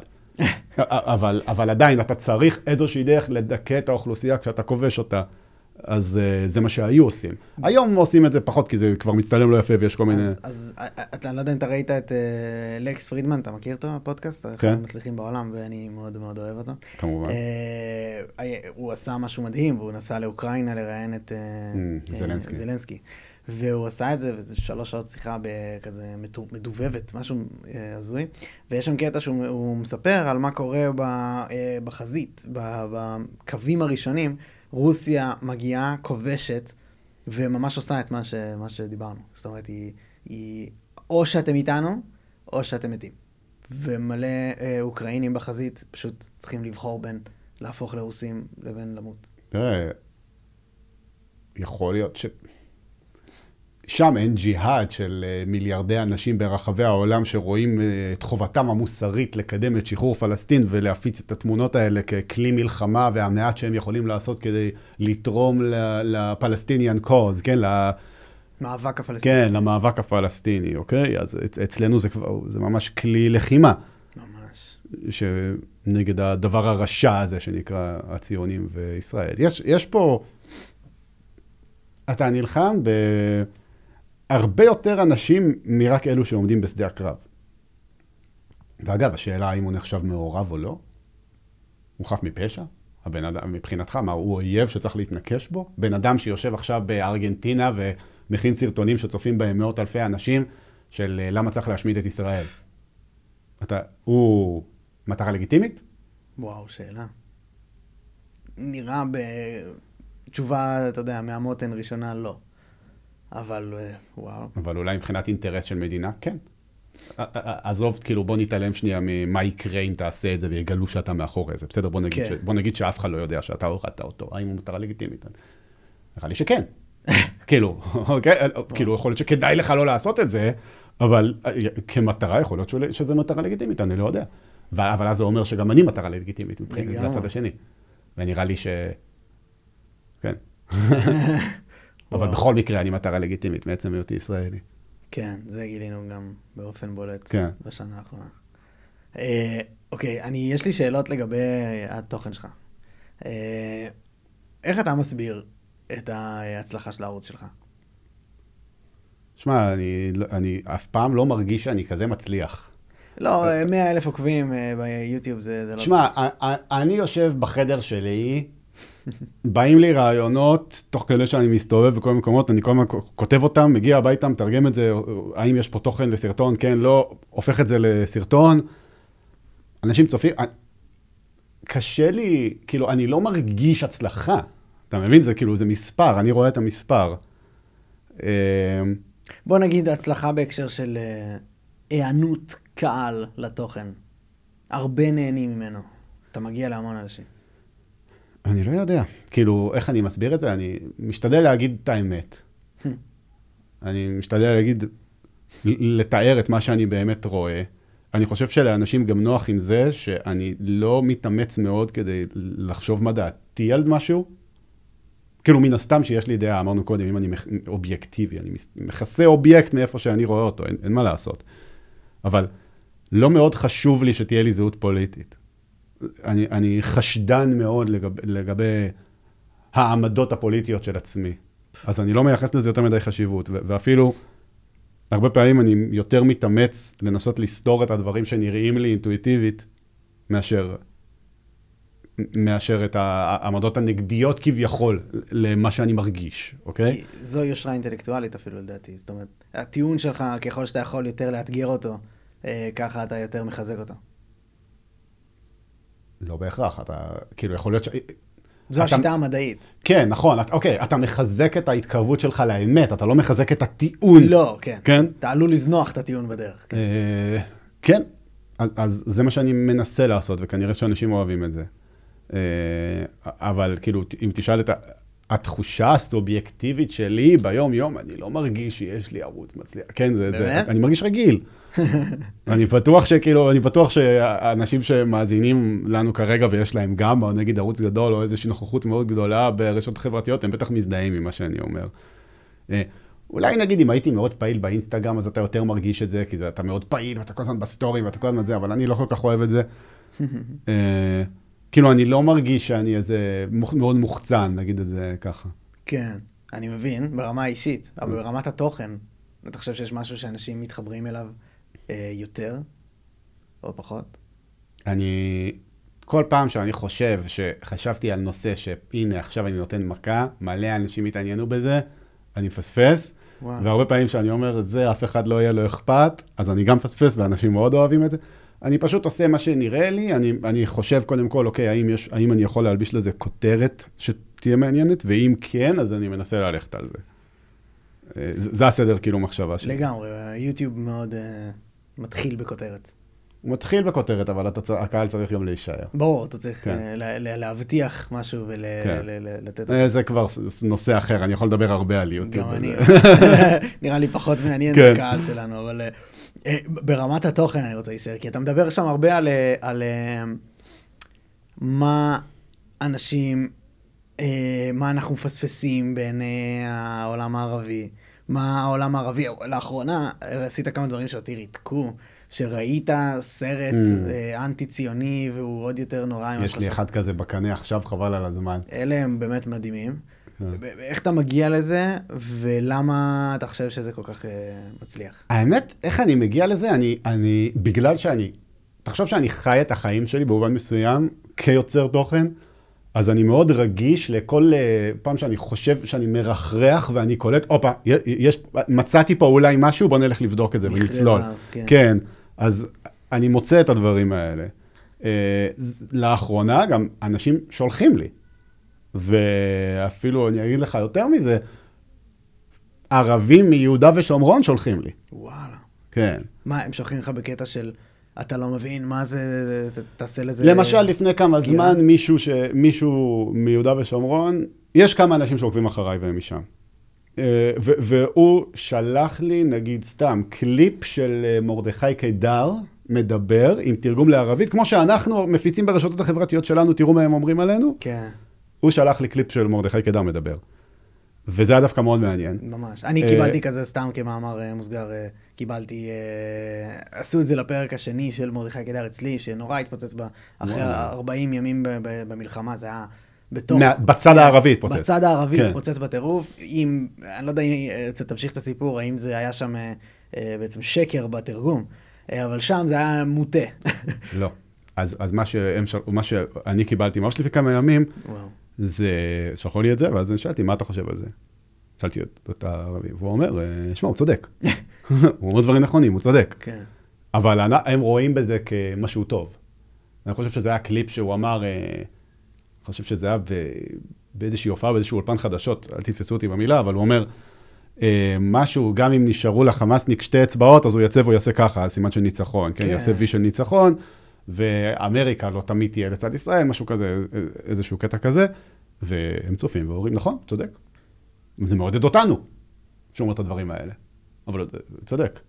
אז זה נגיד סתם, דברים מעניינים. אני מקבל, הם שולחים לי גם. אז הם שולחים לך, וואו. הם שולחים לי, האמת שהם שולחים לי גם לפעמים דברים שרצים אצלם של צילום, נגיד, של משהו שצה"ל עשה ביהודה ושומרון, סתם, לא יודע, שהוא ירה באיזה מישהו, כן? אז נגיד שואלים אותי, מה זה, איך אתה מסביר את זה? או כלבים אוכלים גופות בעזה עכשיו, איך אתה מסביר את זה? אני רואה בזה אבל כטוב שאני שומע גם מה אומרים שם. הרבה פעמים, אם אני צריך עצה, נגיד היה סרט מצויר שהראיתי בערוץ שלי לא מזמן, כן? אז שלחתי גם, שאלתי אנשים ששולחים לי, אז אני שולח להם חזרה, הנה, אתה חופר לי כל היום, עכשיו אני אחפור לך. מה אתה אומר על זה? תגיד לי מה אתה אומר על זה, מה אתה מזהה פה. זה, הפלילו אותו, ואתה קבל אותה תשובה מכולם. זה הילד הזה שהפלילו אותו, כן. מה זאת אומרת? הילד שדקר, אחמד מנסרה, כן. אז הסיפור מהצד הערבי, הוא שהוא הופלל, ודרסו אותו, ואז זרקו לידו סכין כדי לעצור אותו. כן, כן, כן. אבל הסיפור שאתה בעצם מנסה לבקש מהם לאמת אותם איתו, הוא הפרופגנדה הפלסטינית בעזרת סרטים מצוירים. תראה, אני לא מנסה לשכנע אותם. אני רוצה לדעת מה הוא אומר על זה.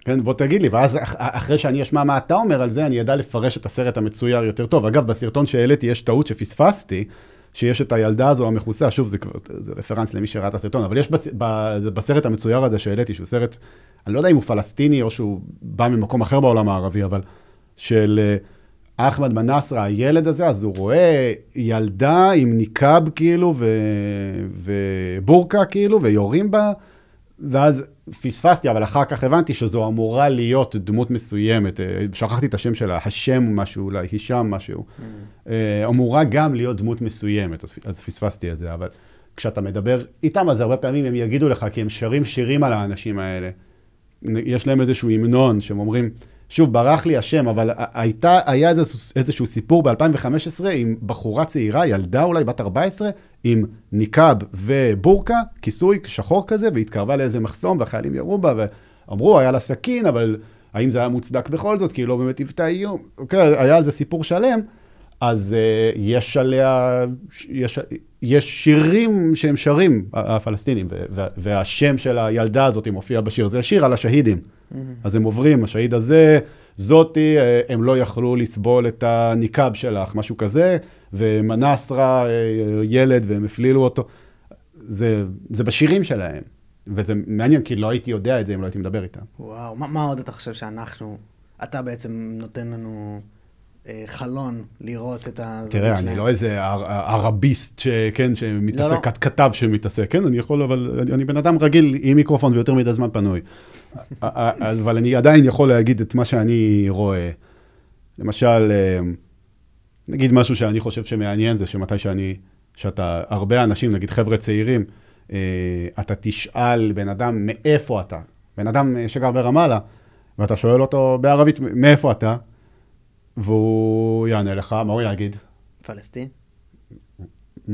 לא, הוא גר ברמאללה, אתה שואל אותו מאיפה אתה. אבל אתה אומר לו, אני מראשון לציון. מאיפה אתה? ואז הוא יגיד, אני מחיפה. אני מחיפה. מה זאת אומרת? אז אתה ערבי ישראלי, אתה גר בחיפה? לא. אני גר ברמאללה, אבל אני מחיפה. גם ההורים שלו אף פעם לא היו בחיפה, כן? סבא שלו אולי היה בחיפה.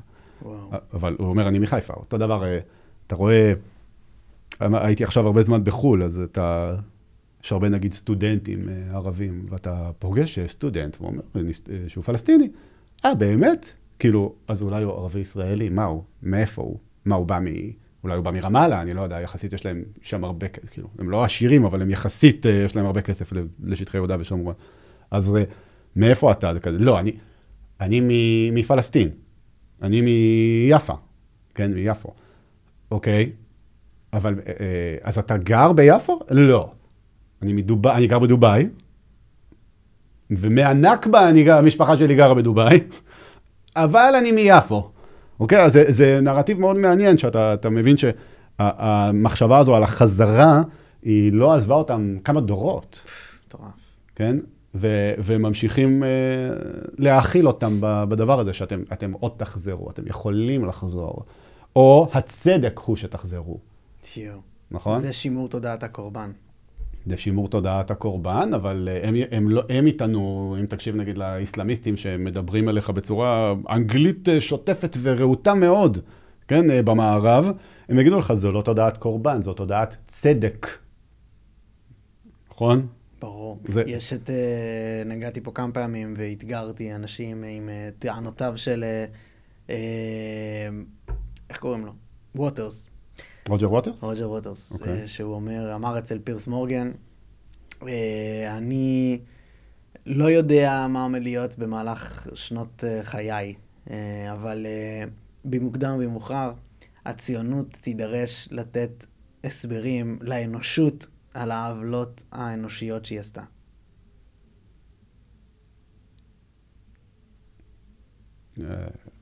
אני לא יודע מה להגיד על זה, כאילו אתה, אולי אם כל העולם יפנה כנגדך ויעצור את המנהיגים שלך, אז כן, יעמידו אותם למשפט שדה כזה, כן, אוקיי. כאילו, משפט ראווה. לא, עזוב את העונש, יותר העמדה המוסרית שהוא תופס, שהצדק לא איתנו. כן, אבל אוקיי, תראה, זה נרטיב שלו, כאיש שמאל, זה לא מה שיגיד המוסלמי הטוב. כי המוסלמי הטוב, זה נכון, כן, הציוני יהיה צריך לתת דין וחשבון, אבל הוא לא יהיה צריך לעשות את זה בפני בני אדם. הוא יהיה צריך לעשות את זה בפני אללה, שיגרור אותו בשלשלאות לג'הנם, לגיהנום, אוקיי? הדין וחשבון שאתה תהיה צריך לבשור, זה לא יהיה תהליך היסטורי שהוא מוקדם ובמאוחר. אתה תעשה את זה כשתמות, ותחזור לאללה, והוא ישאל אותך, אללה, מה בדיוק אתה חושב שאתה עושה. זה יהיה תגלית מפתיעה מאוד. כן, אני חושש מזה. מהיום שאני אעמוד מול אללה, והוא יגיד לי, אתה לא קיבלת את מוחמד, אני אגיד, אוקיי, זה טעות שלא כדאי להתראות. לא, אני אנסה, אני אגיד לו, תשמע, אבל כל הראיות הצביעו על זה שלא, כאילו, אני לא יודע. זה פה המבחן האמיתי באמונה. לגמרי, ללואי סי.קיי יש בדיחה מצחיקה כזאת, שאם לא להאמין באלוהים, זה טעות נורא גדולה לטעות בה. אתה מת ומגיע, זה האימור של פסקל נקרא, כן? בדיוק, כן. כן, אבל, אז בכל מקרה, זה שרוג'ר ווטרס אומר, יום יבוא והם יצטרכו לתת דין וחשבון, אז כאילו, המוסלמי הטוב, הוא יודע שהם יהיו צריכים לתת דין וחשבון בפני האללה. ושישאלו אותו, הילד שמת בהפצצה, הוא יספר לאללה הכל, הוא יספר לאללה מה עשו לו. כאילו, אללה כבר יודע, כן, אבל... וואו. איך אומרים חשבתי מתי שאני עושה על זה פרק אצלי, אז לסיים את זה הציונים מתכננים, יש להם תוכניות, אבל גם אללה מתכנן. והקוראן אומר, כן, Indeed, Allah is the best of planners.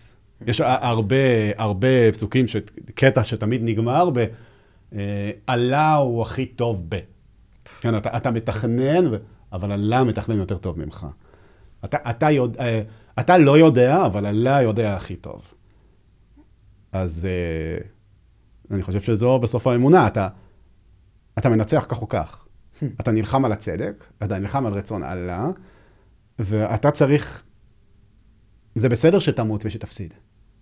כי מישהו יחליף אותך, ואם אללה ירצה, הוא יביא את הניצחון בדור שלך, ואם הוא לא ירצה, הוא יביא את זה בדור הבא, אבל הם הסתכלו על אלג'יר. והם הסתכלו על... איזו מדינה זו הייתה שאיטליה הייתה שם שליטה, ואז הם הפכו, טריפולי, לוב. כן. וגם שם היה סיפור דומה, כן?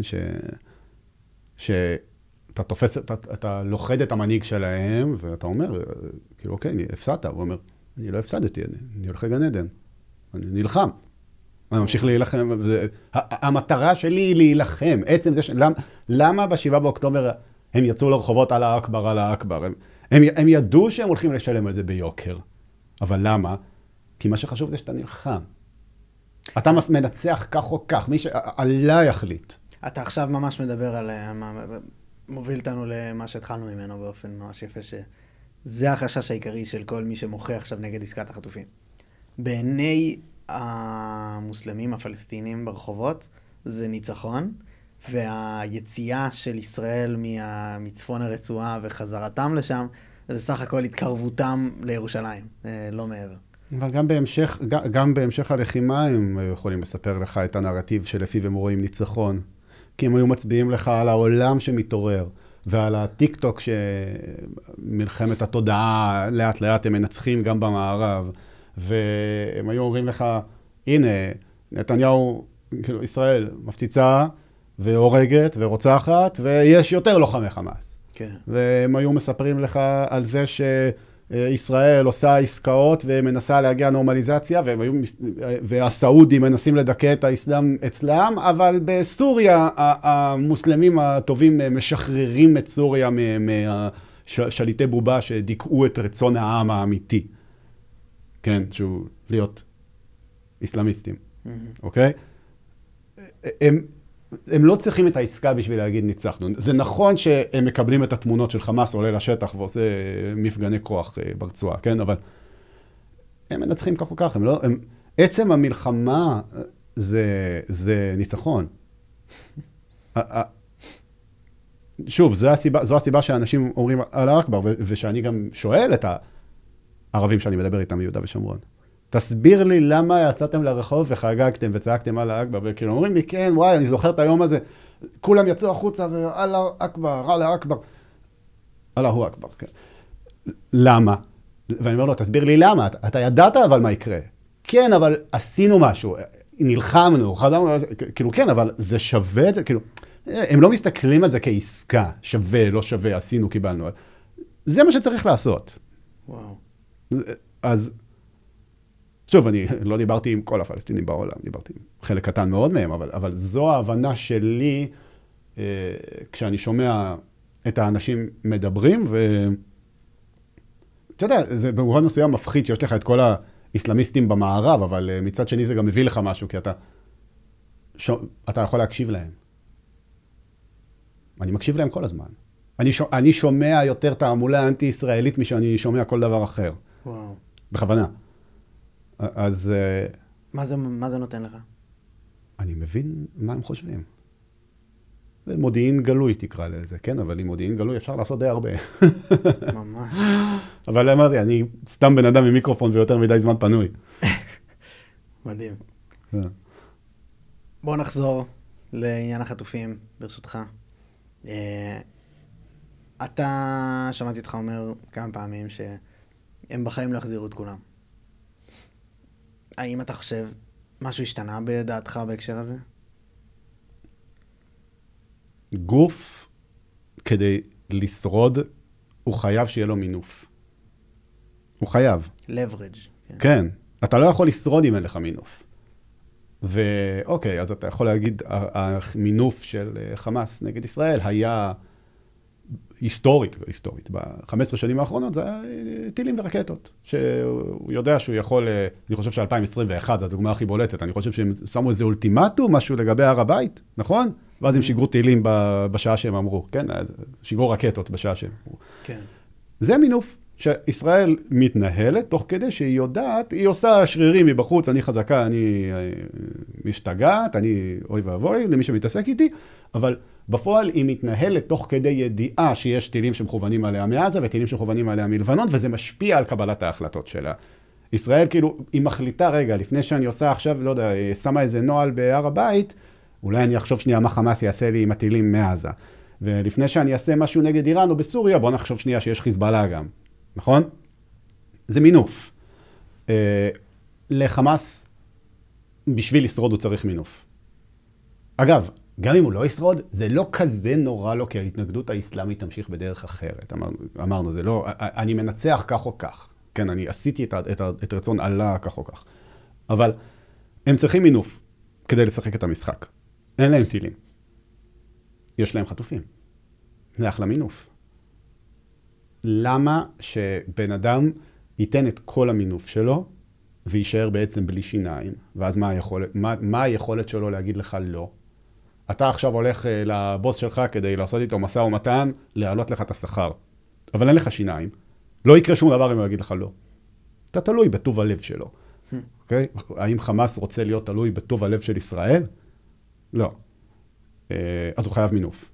כלשהו. אז אני לא רואה דרך, כאילו, בשביל בעצם לשחרר את כולם, הוא יהיה צריך להחליף את המינוף של החטופים במינוף אחר. אני לא יכול לחשוב על מינוף אחר שיכול לתפוס את המקום שלהם. אולי יש, ואני לא מספיק חכם. אבל... מה שיגידו איסלאמיסטים זה עניין קרקע. אנחנו צריכים... הדבר שיהיה מעל כל דבר אחר במשא ומתן. לא, אבל אז מה המינוף שלך כדי לוודא שישראל לא פשוט לקחת לך אותו חזרה עוד שנתיים? אני אומר בדיוק ההפך, התכוונתי הפוך. שאנחנו, הדרך היחידה אולי להחזיר את כל החטופים, שיהיה לנו מינוף גבוה מעל זה. זה לקחת את הקרקע. לקחת את הקרקע. זה מעניין. אבל אז מה מונע מישראל לקחת אותה שוב חזרה אחר כך, אחרי שהם יחזירו את החטופים? כן, לחשוב מהצד שלהם זה מאתגר. לא, מה מונע? באמת, עכשיו סבבה, אני מספח את עזה ובונה התנחלות, יישוב, בסדר? ואני אומר, אני מוכן לפרק את זה ולעשות התנתקות ב' אם תחזירו את כל החטופים. נגיד, לא שאני בעד, נגיד, בסדר? לא שאני בעד לפרק או להקים. אל תיקחו שום דבר פוליטי ממה שאמרתי עכשיו. ניסוי עם מחשבה לחלוטין. סבבה, מה אומר לך מה שהם ישחררו את כולם ואתה לא תחזור עוד שנתיים ותבנה את זה שוב? הם חייבים מינוף. לא? חד משמעי. ואז אתה אומר, אוקיי, אז בואו נחלץ אותם בכוח. אבל אתה אומר, אוקיי, אבל אז גילינו שאנחנו מתקרבים אליהם ומוציאים אותם להורג, וזה דבר שעבורנו כל כך בלתי נסבל לדמיין את מה שקרה לששת החטופים שהוצאו שם להורג, שאנחנו לא מסוגלים לעשות דבר כזה בכוונה. כן. נכון? אז אני לא, שוב, אני רק מראה פה שאין לי פתרון, כן? כל מה שעשיתי פה נראה לי בשעה ומשהו האלה שדיברנו, זה לא רק שאין לי פתרון לכלום. אבל אולי גם זה נותן לאנשים משהו. בטח שנותן, אבל בעיקר להיכנס לראש שלהם ולנסות להבין מה הייתי עושה במקומם. זה בהחלט מאתגר. ואני חושב כואב לשמוע שאולי באמת הם לא כולם יחזרו. כן. כמה, תראה, אני מניח שיש כאלה טוב, זה לא נעים להגיד את זה בכלל, אבל שלא יודעים איפה הם, ובטח אולי גם הם וגם השובים שלהם, כן. כן, נהרגו, ואולי אף אחד חוץ מהשובים שנהרגו לא יודע איפה הם. אולי, כאילו, כן, תחשוב מה המשפחות מרגישות, זה משהו מטורף. ממש. אתה אומר, נגיד, אם אני מכיר, טוב, מה זה מכיר? הכרתי חטופים שהתבררו, שנהרגו כבר, יש עוד חטופה אחת שאני מכיר, אבל אני מנסה לחשוב על המשפחה, כאילו, ואני אומר, וואי, אתה קם בלילה ואתה חושב לעצמך, כאילו, לא יודע, אף אחד לא יודע איפה היא, יצא החוטף שלה, הבן אדם האנשים ששומרים עליה, עשו, לא יודע, נהרגו באיזה הפצצה, עכשיו היא לבד, מה, היא תמות ברעב? מתה ברעב, אולי, כאילו, מה? נורא. כן, זה נורא, אבל... כן, זה נורא, אבל... זה הרבה יותר רגשי וחזק לך, והרבה יותר קל להציג את זה כמשהו נורא, מאשר את הקורבנות העתידיים שמתאפשרים על ידי עסקת חטופים שכזו, נכון? וואו. כי אתה יכול להצביע על המשפחה ולהגיד, תראו את המשפחה הזו, תראו את התמונות של יש מחקר מאוד מפורסם, שאני לא זוכר בי ביצע אותו, אבל שאנשים יעשו יותר בשביל תמונה של ילדה אחת, מאשר ילדה ואח שלה. נכון. או ילדה ומשפחה שלה, או כפר. זאת אומרת, אנשים יצאו למלחמה, זה מראה כמה זה רגשי, בשביל ילדה אחת. אגב, זה גם מה שהערבים עושים בצד שלהם. לך יש אתה יודע, אתה מספר סיפורים, אתה אומר שם של חטוף, ושם של זה, ומראה וידאו שלו, ומה עשו לו, ומה זה. גם בנרטיב הערבי הם עושים את זה. הם מספרים את הסיפור על הילדה שירו בה 90 פעם ברכב שלה עם ההורים שלה, והם אומרים את השם שלה, וכולם יודעים את השם הזה, כולם יודעים מי זו, והם מספרים על הילד ההוא שאיבד רגל, וכולם מכירים את השם של הילד הזה. כמו שאמרתי לך קודם, יש להם שירים. כן, כמו פוקימון שצריך לעבור על כולם כזה. לכבוש את כולם. אבל זה, כן, זה לא רק הצד שלנו עושה את זה. מספר על האינדיבידואל, גם הם עושים את זה. אבל הם אומרים, עכשיו תיקח את הסיפור הזה ותחיל על 2 מיליון עזתים. תבין את גודל רצח העם, פשעי הציונים. כן? אז זה מה שהם עושים. והם מציעים דאווה, כן, דאווה זה הזמנה לאסלאם. בחשיבה המוסלמית, לעשות דאווה זה להזמין אנשים לאסלאם, אבל זה לא חייב להיות רק זה. זה גם יכול להיות שמתי שאני מפיץ נגיד דברים מעזה, אני גם עושה דאווה. אני לא בהכרח גורם לאנשים להתאסלם, אבל אני נותן לאנשים, תקרא לזה, הזמנה לשנות את תפיסת העולם שלהם לתפיסת העולם שלי. זה קשור למילה דאווין? שאלה מעניינת, אני לא יודע. צריך לשאול מישהו שהערבית שלו יותר טובה. מעניין. יכול להיות. למרות שאני גיליתי שהרבה מהדברים שאנחנו אומרים בערבית, ואנחנו חושבים שאנחנו יודעים את המשמעות שלהם, אנחנו לא יודעים. פוכרי לגמרי. כן, נגיד שאנחנו אומרים אהלן, כשלום, זה לא שלום. מה זה? זה ברוך הבא, אהלן וסהלן, זה ברוך הבא, וזה בשפה גבוהה. כן, שאנחנו אומרים... יאללה. אחלה, אחלה זה יותר יפה. זה לא אוקיי, זה יותר יפה. כן, קיצור. אנחנו חושבים שאנחנו יודעים, אתה אומר, זה כמו דאווין, אני לא יודע, כי אני יודע שהרבה מהדברים שאנחנו חושבים, שאנחנו מבינים את המשמעות, אז אנחנו לא. ואז אתה יודע, אתה הולך לכפר הערבי כדי לקנות שווארמה, ואתה בא ואתה אומר לו, אהלן, אתה יוצא חמור. אתה לא יודע שאתה יוצא חמור. לגמרי. כן. אז אתה אומר שאין סיבה שכל החטופים יחזרו, אני מבין את זה? לא, יש סיבה משלנו, והלוואי וזה יקרה, והלוואי ואני טועה, ואני מפספס פה משהו מהותי, אבל אני... בניתוח שלי אני לא רואה את זה. לסיום, סיכוי לשלום, איך אתה רואה את זה? מה זה שלום? זה, שוב, יגידו הערבים הטובים, אוקיי, חתמת שלום, אבל אתה חתמת שלום מול הבובות. מול הבובות של המערב. מול מי חתמת שלום? אתה חתמת... לא, זה לא חודייביה. זה לא הנרטיב של כשנהיה חזקים נבוא ונכסח אתכם. אתה, יש לך הסכם שלום עם סיסי. יש לך הסכם שלום עם המלך עבדאללה. יהיה לך הסכם שלום עם MBS, מוחמד בן סלמן אולי. יש לך הסכם שלום עם האמירתים, אוקיי? אין לך הסכם שלום עם הרחוב הערבי. והוא לא אוהב את ה... סיסי משקיע משאבים עצומים בלדכא את האוכלוסייה המצרית. מה יקרה כשהם ישתחררו מכבלי הדיקטטורים שלהם, ונהג המונית שבוכה, אני לא מאמין שאני רק לוקח ושאני מוותר לך על הכסף, כן? הוא באמת יכול לעשות משהו בשביל פלסטין, אוקיי? הסכם השלום שלך הוא הסכם השלום עם מבני הכוח ששומרים על הסדר הקיים, שכרגע הוא נוח למערב. מה יקרה אם וכאשר הסדר הקיים הזה ייפול, כשהאביב הערבי אולי יעשה ראונד 2 ויצליח, שמה שקרה בסוריה יקרה גם במצרים, וגם בירדן, וגם בערב הסעודית. מה יקרה? יש לך שלום איתם? לא. וזה לא קשור חודייביה, לא חודייביה. אז אתה תשחק את המשחק שלך, תוך כדי שאתה מצד אחד מוודא שהשכנים שלך לא מתחזקים יותר מדי, אבל מצד שני אתה צריך שהם יישארו מספיק חזקים, כי אתה רוצה אותם בשלטון. אגב, זה גם בדיוק מה שאתה עושה עם אבו מאזן, בשטחים, נכון? וזה השלום שלך. שלום עם דיקטטורים שקולעים את המתנגדים שלהם, ואתה עובד איתם, אבל אתה לא עובד עם העם. האם אפשר שלום אחר מעבר לזה עם העם? לא יודע. כאילו... באופן שבו אתה מתאר את זה נראה שלא. כן, אבל ההיסטוריה היא ארוכה. כן. עם הנצח אבל לא מפחד מדרך ארוכה. ככה אומרים. טוב, דורן, תענוג כתמיד. תודה רבה שהזמנת אותי שוב. שמחה רבה, היה תענוג גם לי, מקווה שכל מי שביקש אותך כל כך הרבה עלה על שכרו, על מבוקשו. כן ירבו. תודה רבה ותמשיך לתת בראש.